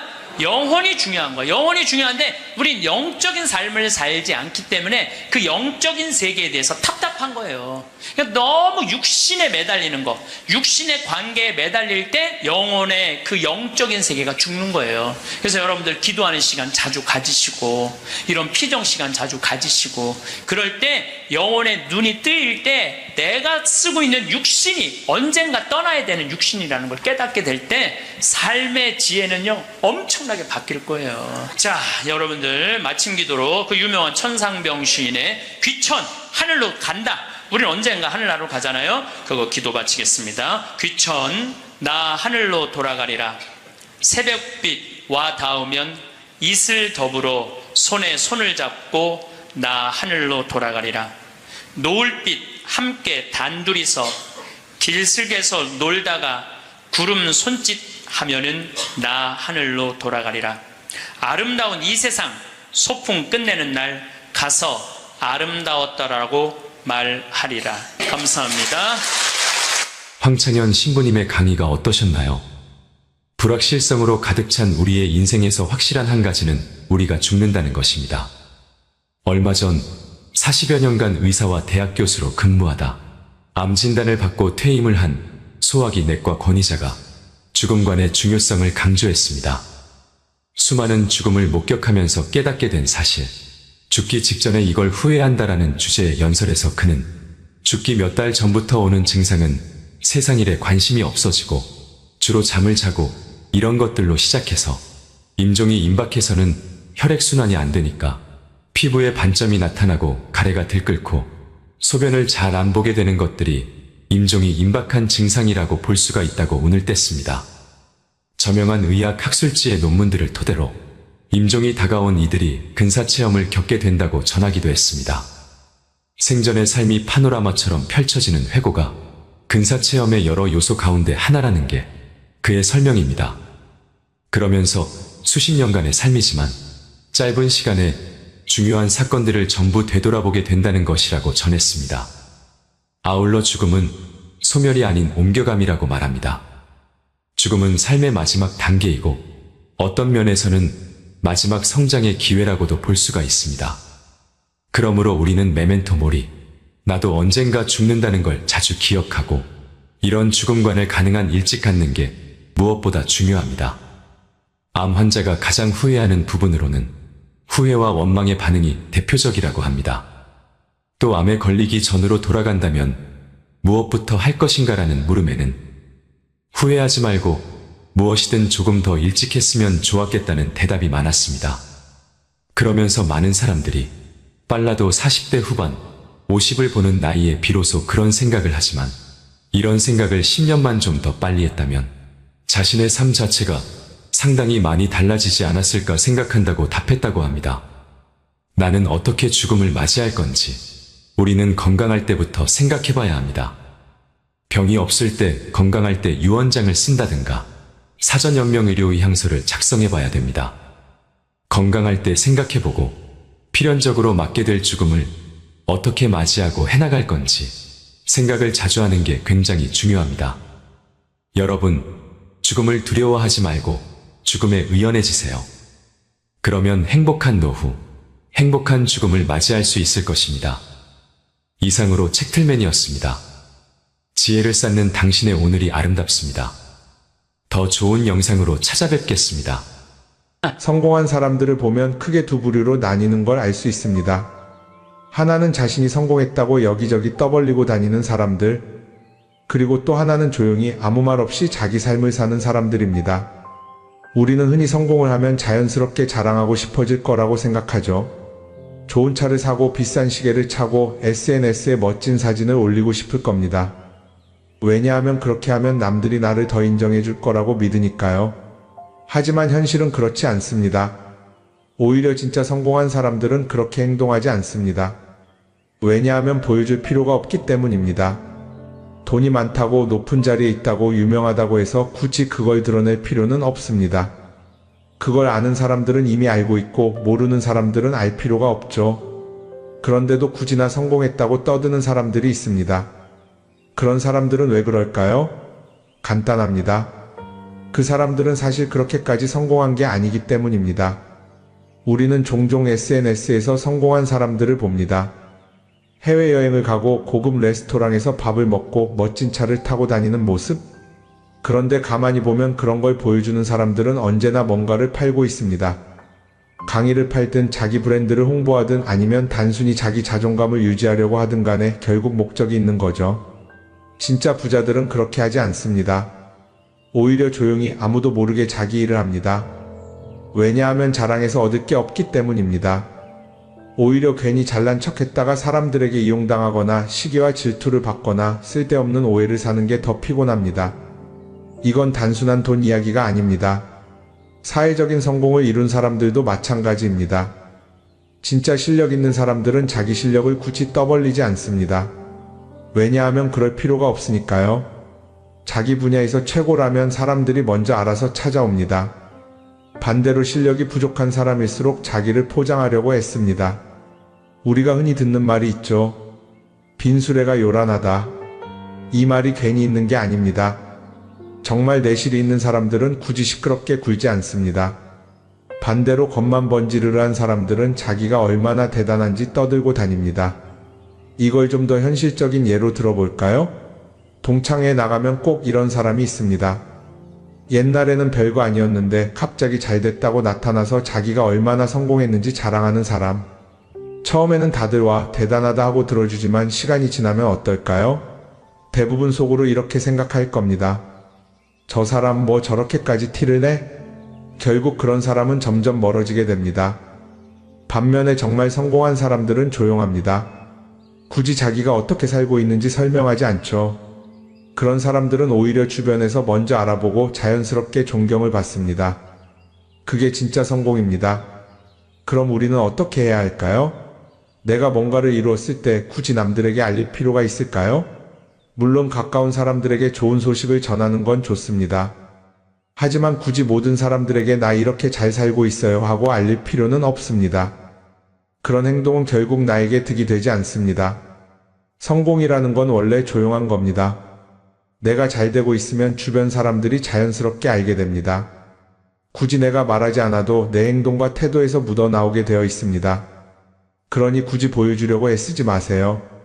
오히려 그게 더 진짜 성공한 사람의 태도입니다. 사람은 사회적 동물이라고 하잖아요. 혼자 살아갈 수 없고 결국 사람과의 관계 속에서 기쁨도 얻고 때로는 상처도 받습니다. 그런데 한 가지 생각해 볼 게 있어요. 우리가 정말 인간관계가 필요해서 맺고 있는 걸까요? 아니면 그냥 그래야 한다고 배워서 어쩔 수 없이 유지하고 있는 걸까요? 어릴 땐 친구 많으면 좋다고 하죠. 사회생활에서도 인맥이 중요하다는 말을 많이 합니다. 그런데 정작 주변을 보면요, 인간관계가 넓은 사람일수록 스트레스를 더 많이 받아요. 전화벨이 울릴 때마다 이번엔 또 무슨 부탁일까 싶고 단체 채팅방에서 메시지가 올 때마다 이걸 또 어떻게 대답해야 하나 고민하죠. 관계가 많아질수록 책임과 피로도 함께 늘어나는 겁니다. 어떤 사람들은 인간관계를 줄이면 외롭지 않겠냐고 해요. 그런데 가만히 생각해보면 진짜 외로움을 느끼는 순간이 언제인지 아세요? 오히려 불필요한 인간관계 속에 있을 때입니다. 같이 밥을 먹고 얘기를 나누는데도 뭔가 허전하고 대화가 컥 돌고 속마음을 나누지도 못할 때, 그럴 때 우리가 더 외롭다고 느끼죠. 그렇다고 당장 인간관계를 다 끊어버릴 순 없겠죠.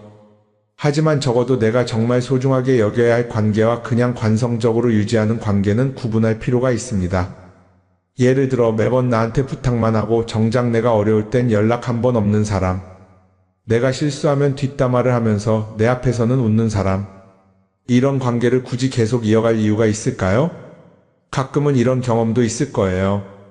우연히 어떤 사람과 친해졌는데 만난 지 얼마 되지도 않았는데 너무 많은 걸 털어놓는 사람들 있죠. 자기 속사정부터 가족 문제, 직장 고민까지 쏟아내는 사람들. 이런 경우 두 가지의 가능성이 큽니다. 하나는 그냥 감정적으로 의존할 사람이 필요해서일 수도 있고 또 하나는 내가 믿을 만한 사람인지 떠보는 걸 수도 있어요. 어떤 경우든 이런 관계는 오래가기 어렵습니다. 사실 친밀함이라는 건 시간이 필요한 법이에요. 적당한 거리를 두고 천천히 서로를 알아가야 하는데 초반부터 급격하게 가까워진 관계는 쉽게 무너지는 경우가 많습니다. 처음엔 친하다고 생각했는데 어느 순간 사소한 일로 틀어지고 결국 남보다 못한 사이가 되는 거죠. 그러면 인간관계를 어떻게 해야 할까요? 답은 간단합니다. 억지로 맺지 말고 굳이 유지하려고도 하지 않는 거예요. 내가 편한 관계라면 자연스럽게 이어질 것이고 그렇지 않다면 서서히 멀어질 겁니다. 그리고 그걸 억지로 붙잡지 않아도 괜찮습니다. 관계를 유지하는데 에너지를 쓰기보다는 정말 소중한 관계에 집중하는 게 더 낫지 않을까요? 어떤 사람은 내가 인간관계를 줄이면 나중에 나 혼자 남는 거 아니냐 걱정하기도 해요. 그런데 생각해보면요, 진짜 나를 위하는 사람은 많지 않아요. 인간관계를 줄인다고 해서 완전히 혼자가 되는 게 아닙니다. 오히려 불필요한 관계를 정리하고 나면 남아있는 관계들이 더 단단해지고 가치 있게 느껴질 겁니다. 예전엔 인맥이 자산이라는 말을 많이 했어요. 그런데 요즘은 꼭 그렇지도 않죠. 오히려 불필요한 인간관계가 많으면 그게 짐이 될 수도 있어요. 적당한 거리, 적당한 선. 이걸 잘 지키는 게 결국엔 가장 편한 인간관계를 유지하는 방법 아닐까요? 한번 곰곰이 생각해 보세요. 지금 내 주변에 있는 사람들 중에서 내가 정말 편하게 만날 수 있는 사람이 몇 명이나 되는지, 내가 억지로 맞춰주고 있는 관계는 없는지. 관계를 줄이면요, 외로워지는 게 아니라 오히려 더 자유로워집니다.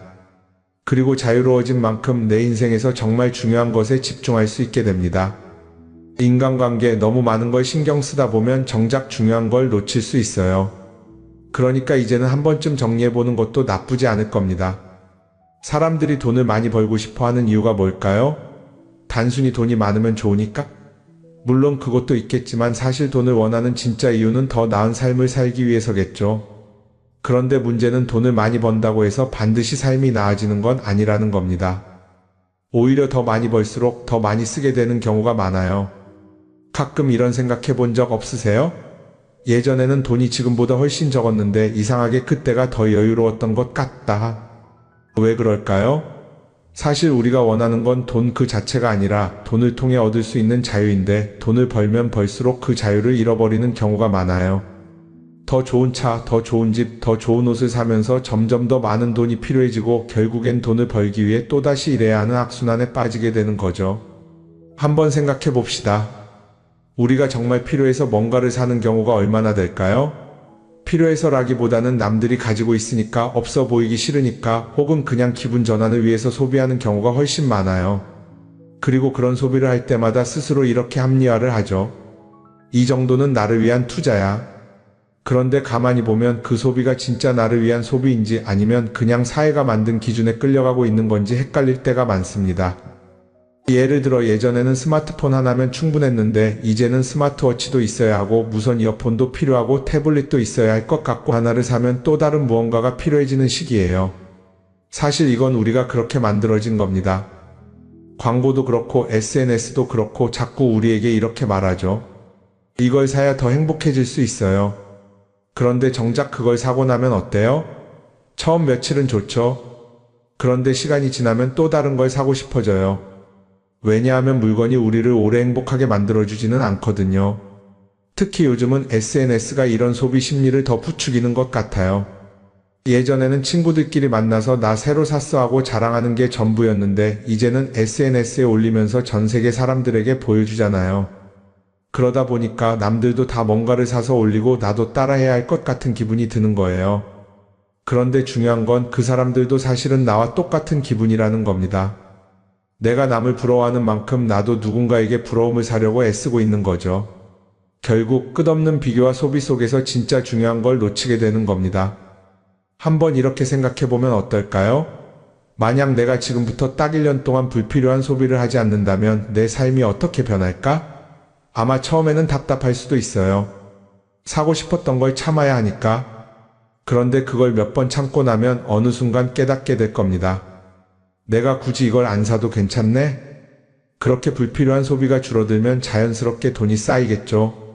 그런데 돈이 쌓이는 것보다 더 중요한 게 있어요. 바로 마음의 여유가 생긴다는 겁니다.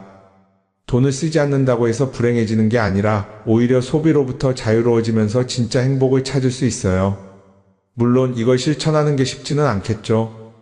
우리 주변에는 소비를 부추기는 것들이 너무 많으니까요. 하지만 적어도 이런 건 해볼 수 있습니다. 뭔가를 사고 싶을 때 한 번만 스스로에게 물어보는 거예요. 이게 정말 나한테 필요한 걸까? 아니면 그냥 순간적인 욕심일까? 만약 그 질문을 던졌을 때 5초 안에 당연히 필요하지 라는 답이 나오지 않는다면 사실 그건 없어도 되는 물건일 가능성이 큽니다. 정말 필요한 건 고민할 필요도 없이 바로 떠오르거든요. 그러니까 이제는 한 번쯤 생각해 봐야 할 것 같아요.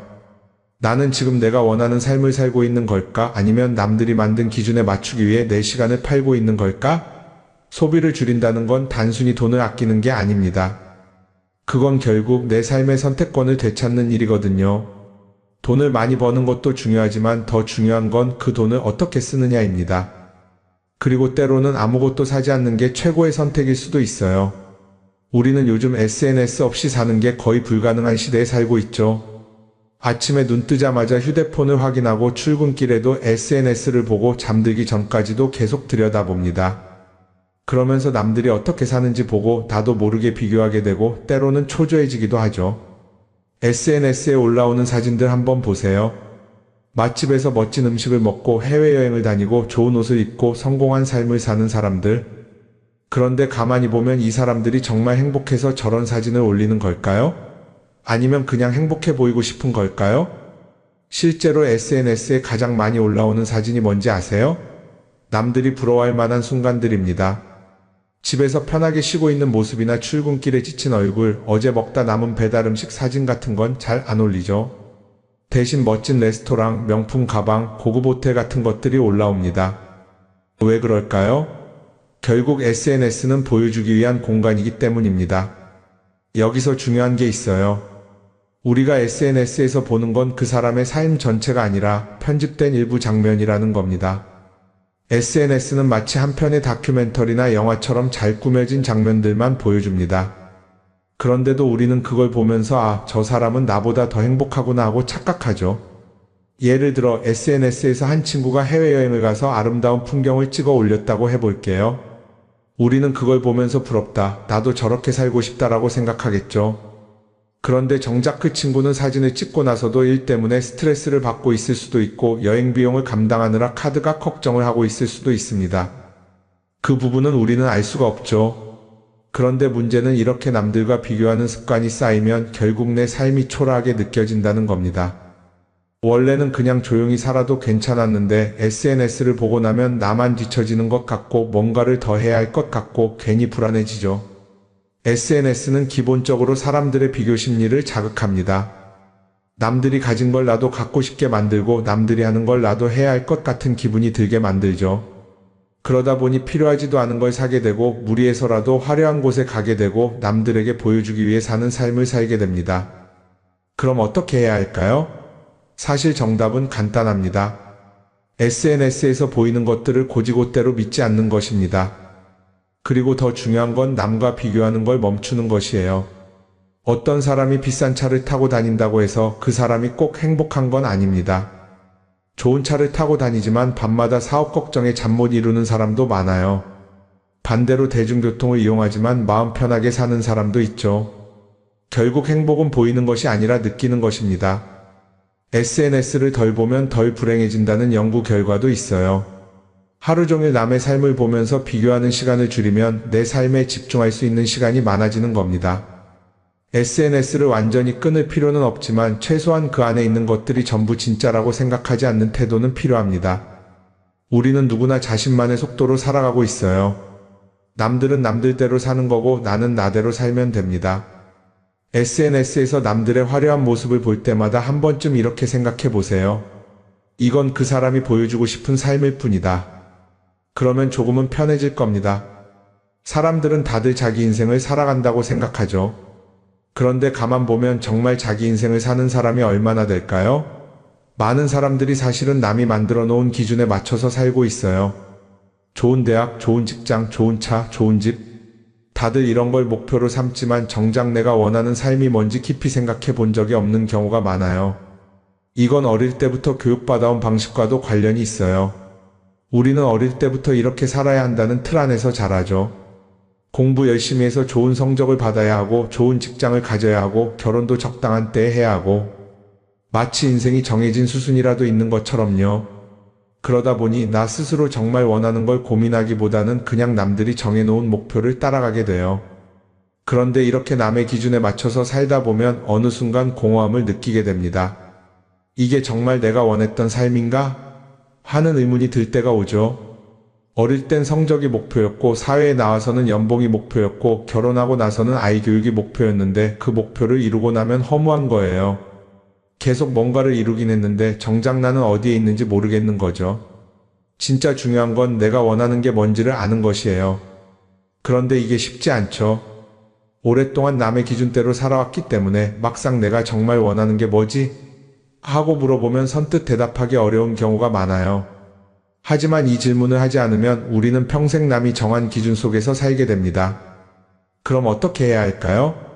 첫 번째로 필요한 건 내가 왜 이런 생각을 하게 됐는지 스스로 점검하는 거예요.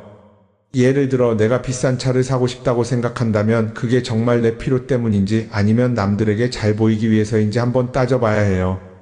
만약 남들이 나를 어떻게 볼까 하는 게 더 중요하다면 그건 내 기준이 아니라 사회가 만들어 놓은 기준일 가능성이 큽니다. 두 번째는 다른 사람의 의견에 휘둘리지 않는 연습을 하는 거예요. 우리는 살아가면서 끊임없이 남들의 평가를 받죠. 그 나이에 그런 걸 시작한다고? 지금 그게 가능하겠어? 이런 말들이 우리를 흔들어 놓습니다. 그런데 그런 말에 신경 쓰다 보면 결국 아무것도 하지 못하게 돼요. 중요한 건 남들이 뭐라고 하든 내가 결정하는 거예요. 물론 남의 조언을 들을 수도 있고 참고할 수도 있죠. 하지만 최종 결정은 항상 내 몫이어야 합니다. 내가 결정하고 내가 책임지는 거. 그렇게 해야 내 삶을 온전히 내 것으로 만들 수 있어요. 세 번째는 내가 한 선택에 책임지는 자세를 가지는 거예요. 많은 사람들이 무언가를 선택하고 나서도 후회하죠. 괜히 이걸 했나? 이 선택이 잘못된 건 아닐까? 그런데 한 가지 확실한 건 후회한다고 해서 과거가 바뀌지는 않는다는 거예요. 내가 한 선택이라면 그 선택이 틀렸다고 해도 받아들이고 그 안에서 최선을 다하는 게 더 중요해요. 이렇게 말하면 그럼 실수하면 어떡하죠? 라고 걱정하는 분들도 있을 거예요. 하지만 생각해보면 우리가 실수를 두려워하는 이유도 결국 남의 시선 때문이에요. 내가 실패하면 남들이 날 어떻게 볼까? 이런 걱정이 더 크죠. 그런데 남들은 생각보다 우리한테 관심이 없어요. 우리가 성공하든 실패하든 남들은 자기 삶을 사느라 바빠요. 그러니까 내 인생의 주인은 결국 나 자신이라는 걸 명확히 할 필요가 있어요. 내 선택을 하고 그 선택에 책임지면서 남이 아니라 나에게 맞는 길을 찾는 것. 그게 진짜로 내 삶을 살아가는 방법이 아닐까요? 어쩌면 우리는 너무 오랫동안 이렇게 살아야 한다는 틀 속에 갇혀 있었는지도 모릅니다. 하지만 이제는 한 번쯤 생각해 봐야 합니다. 나는 진짜 내 삶을 살고 있는가? 그리고 만약 아니라면 지금부터라도 조금씩 바꿔보면 어떨까요? 성공한 사람들을 보면 크게 두 부류로 나뉘는 걸 알 수 있습니다. 하나는 자신이 성공했다고 여기저기 떠벌리고 다니는 사람들, 그리고 또 하나는 조용히 아무 말 없이 자기 삶을 사는 사람들입니다. 우리는 흔히 성공을 하면 자연스럽게 자랑하고 싶어질 거라고 생각하죠. 좋은 차를 사고 비싼 시계를 차고 SNS에 멋진 사진을 올리고 싶을 겁니다. 왜냐하면 그렇게 하면 남들이 나를 더 인정해 줄 거라고 믿으니까요. 하지만 현실은 그렇지 않습니다. 오히려 진짜 성공한 사람들은 그렇게 행동하지 않습니다. 왜냐하면 보여줄 필요가 없기 때문입니다. 돈이 많다고 높은 자리에 있다고 유명하다고 해서 굳이 그걸 드러낼 필요는 없습니다. 그걸 아는 사람들은 이미 알고 있고 모르는 사람들은 알 필요가 없죠. 그런데도 굳이나 성공했다고 떠드는 사람들이 있습니다. 그런 사람들은 왜 그럴까요? 간단합니다. 그 사람들은 사실 그렇게까지 성공한 게 아니기 때문입니다. 우리는 종종 SNS에서 성공한 사람들을 봅니다. 해외여행을 가고 고급 레스토랑에서 밥을 먹고 멋진 차를 타고 다니는 모습? 그런데 가만히 보면 그런 걸 보여주는 사람들은 언제나 뭔가를 팔고 있습니다. 강의를 팔든 자기 브랜드를 홍보하든 아니면 단순히 자기 자존감을 유지하려고 하든 간에 결국 목적이 있는 거죠. 진짜 부자들은 그렇게 하지 않습니다. 오히려 조용히 아무도 모르게 자기 일을 합니다. 왜냐하면 자랑해서 얻을 게 없기 때문입니다. 오히려 괜히 잘난 척했다가 사람들에게 이용당하거나 시기와 질투를 받거나 쓸데없는 오해를 사는 게 더 피곤합니다. 이건 단순한 돈 이야기가 아닙니다. 사회적인 성공을 이룬 사람들도 마찬가지입니다. 진짜 실력 있는 사람들은 자기 실력을 굳이 떠벌리지 않습니다. 왜냐하면 그럴 필요가 없으니까요. 자기 분야에서 최고라면 사람들이 먼저 알아서 찾아옵니다. 반대로 실력이 부족한 사람일수록 자기를 포장하려고 애씁니다. 우리가 흔히 듣는 말이 있죠. 빈수레가 요란하다. 이 말이 괜히 있는 게 아닙니다. 정말 내실이 있는 사람들은 굳이 시끄럽게 굴지 않습니다. 반대로 겉만 번지르르한 사람들은 자기가 얼마나 대단한지 떠들고 다닙니다. 이걸 좀 더 현실적인 예로 들어볼까요? 동창회에 나가면 꼭 이런 사람이 있습니다. 옛날에는 별거 아니었는데 갑자기 잘 됐다고 나타나서 자기가 얼마나 성공했는지 자랑하는 사람. 처음에는 다들 와 대단하다 하고 들어주지만 시간이 지나면 어떨까요? 대부분 속으로 이렇게 생각할 겁니다. 저 사람 뭐 저렇게까지 티를 내? 결국 그런 사람은 점점 멀어지게 됩니다. 반면에 정말 성공한 사람들은 조용합니다. 굳이 자기가 어떻게 살고 있는지 설명하지 않죠. 그런 사람들은 오히려 주변에서 먼저 알아보고 자연스럽게 존경을 받습니다. 그게 진짜 성공입니다. 그럼 우리는 어떻게 해야 할까요? 내가 뭔가를 이루었을 때 굳이 남들에게 알릴 필요가 있을까요? 물론 가까운 사람들에게 좋은 소식을 전하는 건 좋습니다. 하지만 굳이 모든 사람들에게 나 이렇게 잘 살고 있어요 하고 알릴 필요는 없습니다. 그런 행동은 결국 나에게 득이 되지 않습니다. 성공이라는 건 원래 조용한 겁니다. 내가 잘 되고 있으면 주변 사람들이 자연스럽게 알게 됩니다. 굳이 내가 말하지 않아도 내 행동과 태도에서 묻어나오게 되어 있습니다. 그러니 굳이 보여주려고 애쓰지 마세요. 오히려 그게 더 진짜 성공한 사람의 태도입니다. 사람은 사회적 동물이라고 하잖아요. 혼자 살아갈 수 없고 결국 사람과의 관계 속에서 기쁨도 얻고 때로는 상처도 받습니다. 그런데 한 가지 생각해 볼 게 있어요. 우리가 정말 인간관계가 필요해서 맺고 있는 걸까요? 아니면 그냥 그래야 한다고 배워서 어쩔 수 없이 유지하고 있는 걸까요? 어릴 땐 친구 많으면 좋다고 하죠. 사회생활에서도 인맥이 중요하다는 말을 많이 합니다. 그런데 정작 주변을 보면요, 인간관계가 넓은 사람일수록 스트레스를 더 많이 받아요. 전화벨이 울릴 때마다 이번엔 또 무슨 부탁일까 싶고 단체 채팅방에서 메시지가 올 때마다 이걸 또 어떻게 대답해야 하나 고민하죠. 관계가 많아질수록 책임과 피로도 함께 늘어나는 겁니다. 어떤 사람들은 인간관계를 줄이면 외롭지 않겠냐고 해요. 그런데 가만히 생각해보면 진짜 외로움을 느끼는 순간이 언제인지 아세요? 오히려 불필요한 인간관계 속에 있을 때입니다. 같이 밥을 먹고 얘기를 나누는데도 뭔가 허전하고 대화가 컥 돌고 속마음을 나누지도 못할 때, 그럴 때 우리가 더 외롭다고 느끼죠. 그렇다고 당장 인간관계를 다 끊어버릴 순 없겠죠. 하지만 적어도 내가 정말 소중하게 여겨야 할 관계와 그냥 관성적으로 유지하는 관계는 구분할 필요가 있습니다. 예를 들어 매번 나한테 부탁만 하고 정작 내가 어려울 땐 연락 한 번 없는 사람.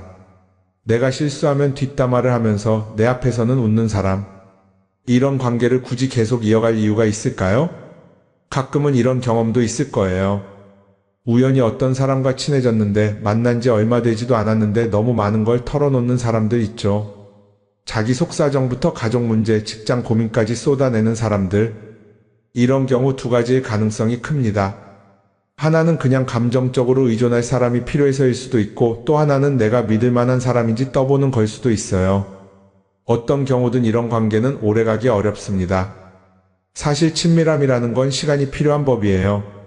적당한 거리를 두고 천천히 서로를 알아가야 하는데 초반부터 급격하게 가까워진 관계는 쉽게 무너지는 경우가 많습니다.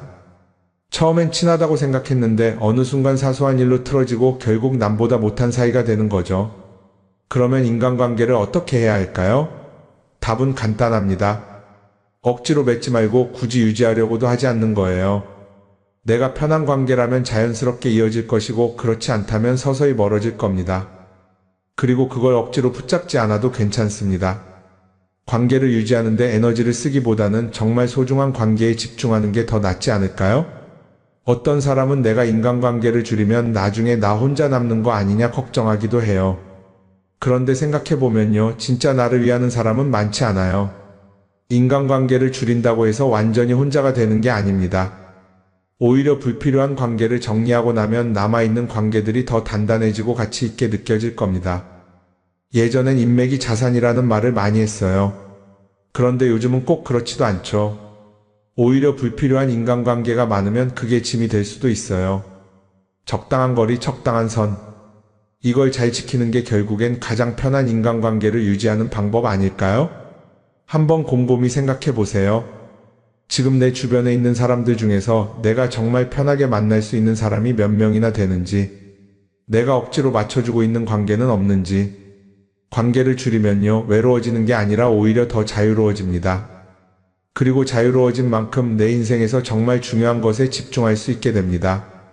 인간관계에 너무 많은 걸 신경 쓰다 보면 정작 중요한 걸 놓칠 수 있어요. 그러니까 이제는 한 번쯤 정리해보는 것도 나쁘지 않을 겁니다. 사람들이 돈을 많이 벌고 싶어 하는 이유가 뭘까요? 단순히 돈이 많으면 좋으니까? 물론 그것도 있겠지만 사실 돈을 원하는 진짜 이유는 더 나은 삶을 살기 위해서겠죠. 그런데 문제는 돈을 많이 번다고 해서 반드시 삶이 나아지는 건 아니라는 겁니다. 오히려 더 많이 벌수록 더 많이 쓰게 되는 경우가 많아요. 가끔 이런 생각해 본 적 없으세요? 예전에는 돈이 지금보다 훨씬 적었는데 이상하게 그때가 더 여유로웠던 것 같다. 왜 그럴까요? 사실 우리가 원하는 건 돈 그 자체가 아니라 돈을 통해 얻을 수 있는 자유인데 돈을 벌면 벌수록 그 자유를 잃어버리는 경우가 많아요. 더 좋은 차, 더 좋은 집, 더 좋은 옷을 사면서 점점 더 많은 돈이 필요해지고 결국엔 돈을 벌기 위해 또다시 일해야 하는 악순환에 빠지게 되는 거죠. 한번 생각해 봅시다. 우리가 정말 필요해서 뭔가를 사는 경우가 얼마나 될까요? 필요해서라기보다는 남들이 가지고 있으니까 없어 보이기 싫으니까 혹은 그냥 기분 전환을 위해서 소비하는 경우가 훨씬 많아요. 그리고 그런 소비를 할 때마다 스스로 이렇게 합리화를 하죠. 이 정도는 나를 위한 투자야. 그런데 가만히 보면 그 소비가 진짜 나를 위한 소비인지 아니면 그냥 사회가 만든 기준에 끌려가고 있는 건지 헷갈릴 때가 많습니다. 예를 들어 예전에는 스마트폰 하나면 충분했는데 이제는 스마트워치도 있어야 하고 무선 이어폰도 필요하고 태블릿도 있어야 할 것 같고 하나를 사면 또 다른 무언가가 필요해지는 시기예요. 사실 이건 우리가 그렇게 만들어진 겁니다.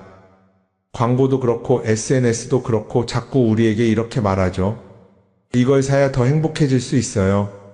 그런데 정작 그걸 사고 나면 어때요? 처음 며칠은 좋죠. 그런데 시간이 지나면 또 다른 걸 사고 싶어져요. 왜냐하면 물건이 우리를 오래 행복하게 만들어주지는 않거든요. 특히 요즘은 SNS가 이런 소비 심리를 더 부추기는 것 같아요. 예전에는 친구들끼리 만나서 나 새로 샀어 하고 자랑하는 게 전부였는데 이제는 SNS에 올리면서 전 세계 사람들에게 보여주잖아요. 그러다 보니까 남들도 다 뭔가를 사서 올리고 나도 따라해야 할 것 같은 기분이 드는 거예요. 그런데 중요한 건 그 사람들도 사실은 나와 똑같은 기분이라는 겁니다. 내가 남을 부러워하는 만큼 나도 누군가에게 부러움을 사려고 애쓰고 있는 거죠. 결국 끝없는 비교와 소비 속에서 진짜 중요한 걸 놓치게 되는 겁니다. 한번 이렇게 생각해보면 어떨까요? 만약 내가 지금부터 딱 1년 동안 불필요한 소비를 하지 않는다면 내 삶이 어떻게 변할까?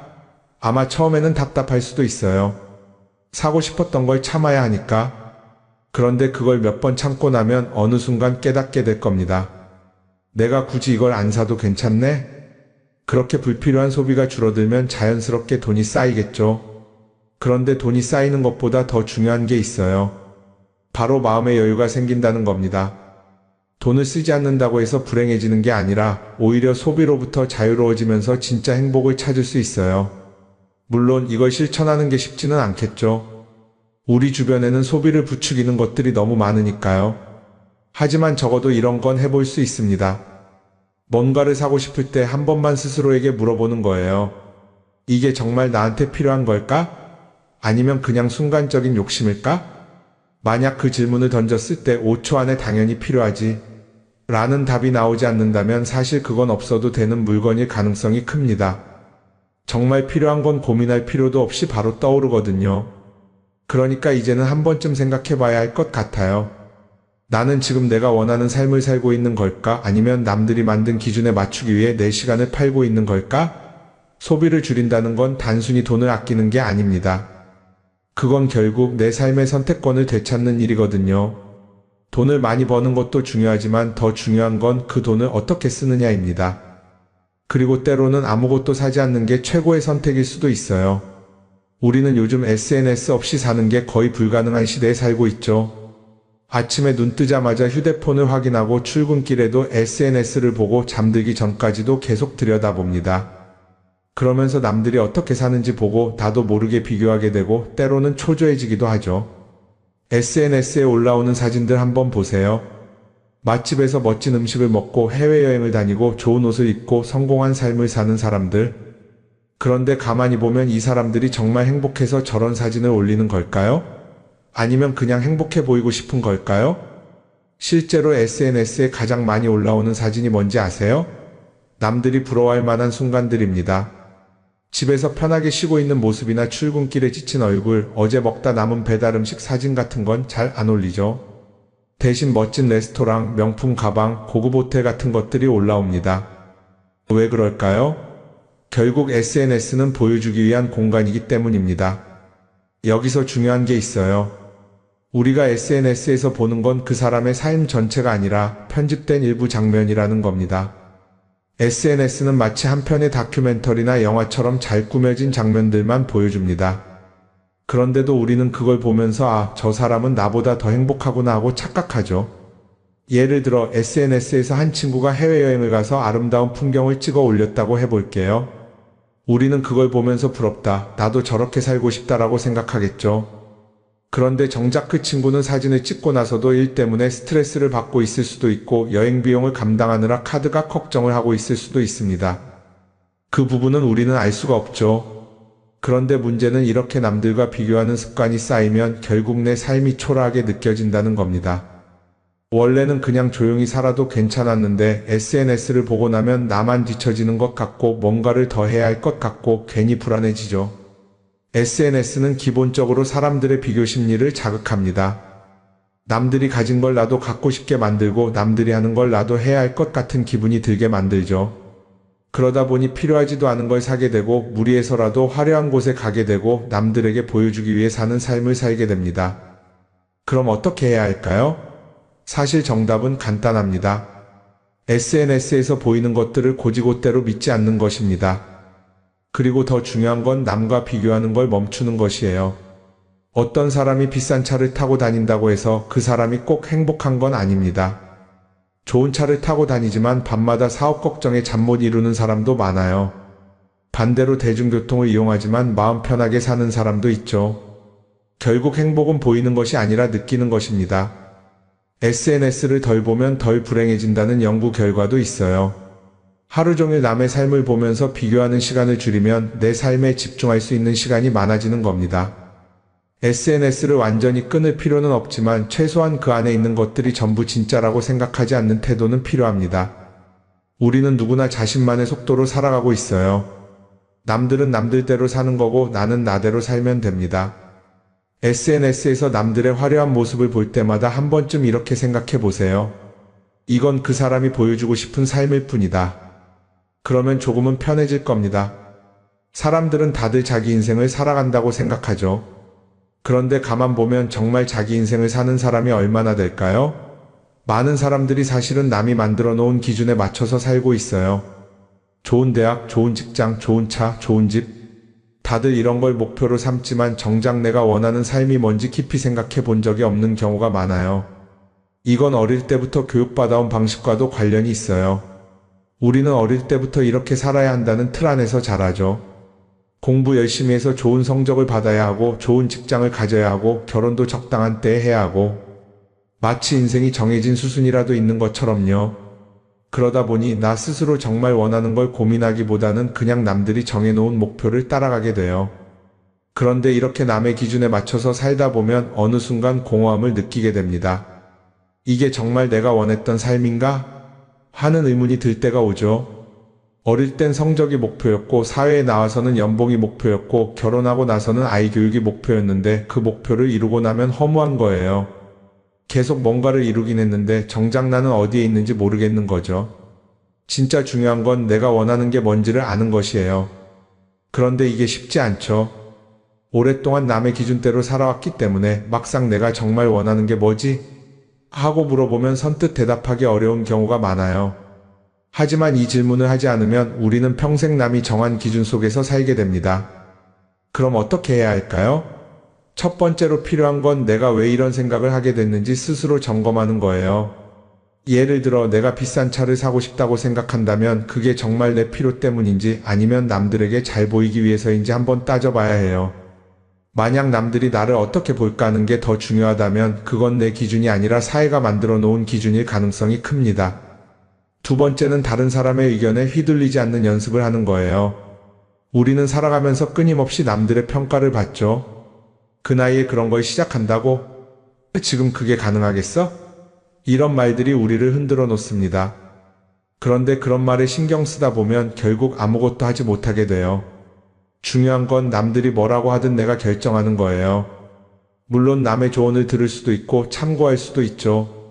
하지만 최종 결정은 항상 내 몫이어야 합니다. 내가 결정하고 내가 책임지는 거. 그렇게 해야 내 삶을 온전히 내 것으로 만들 수 있어요. 세 번째는 내가 한 선택에 책임지는 자세를 가지는 거예요. 많은 사람들이 무언가를 선택하고 나서도 후회하죠. 괜히 이걸 했나? 이 선택이 잘못된 건 아닐까?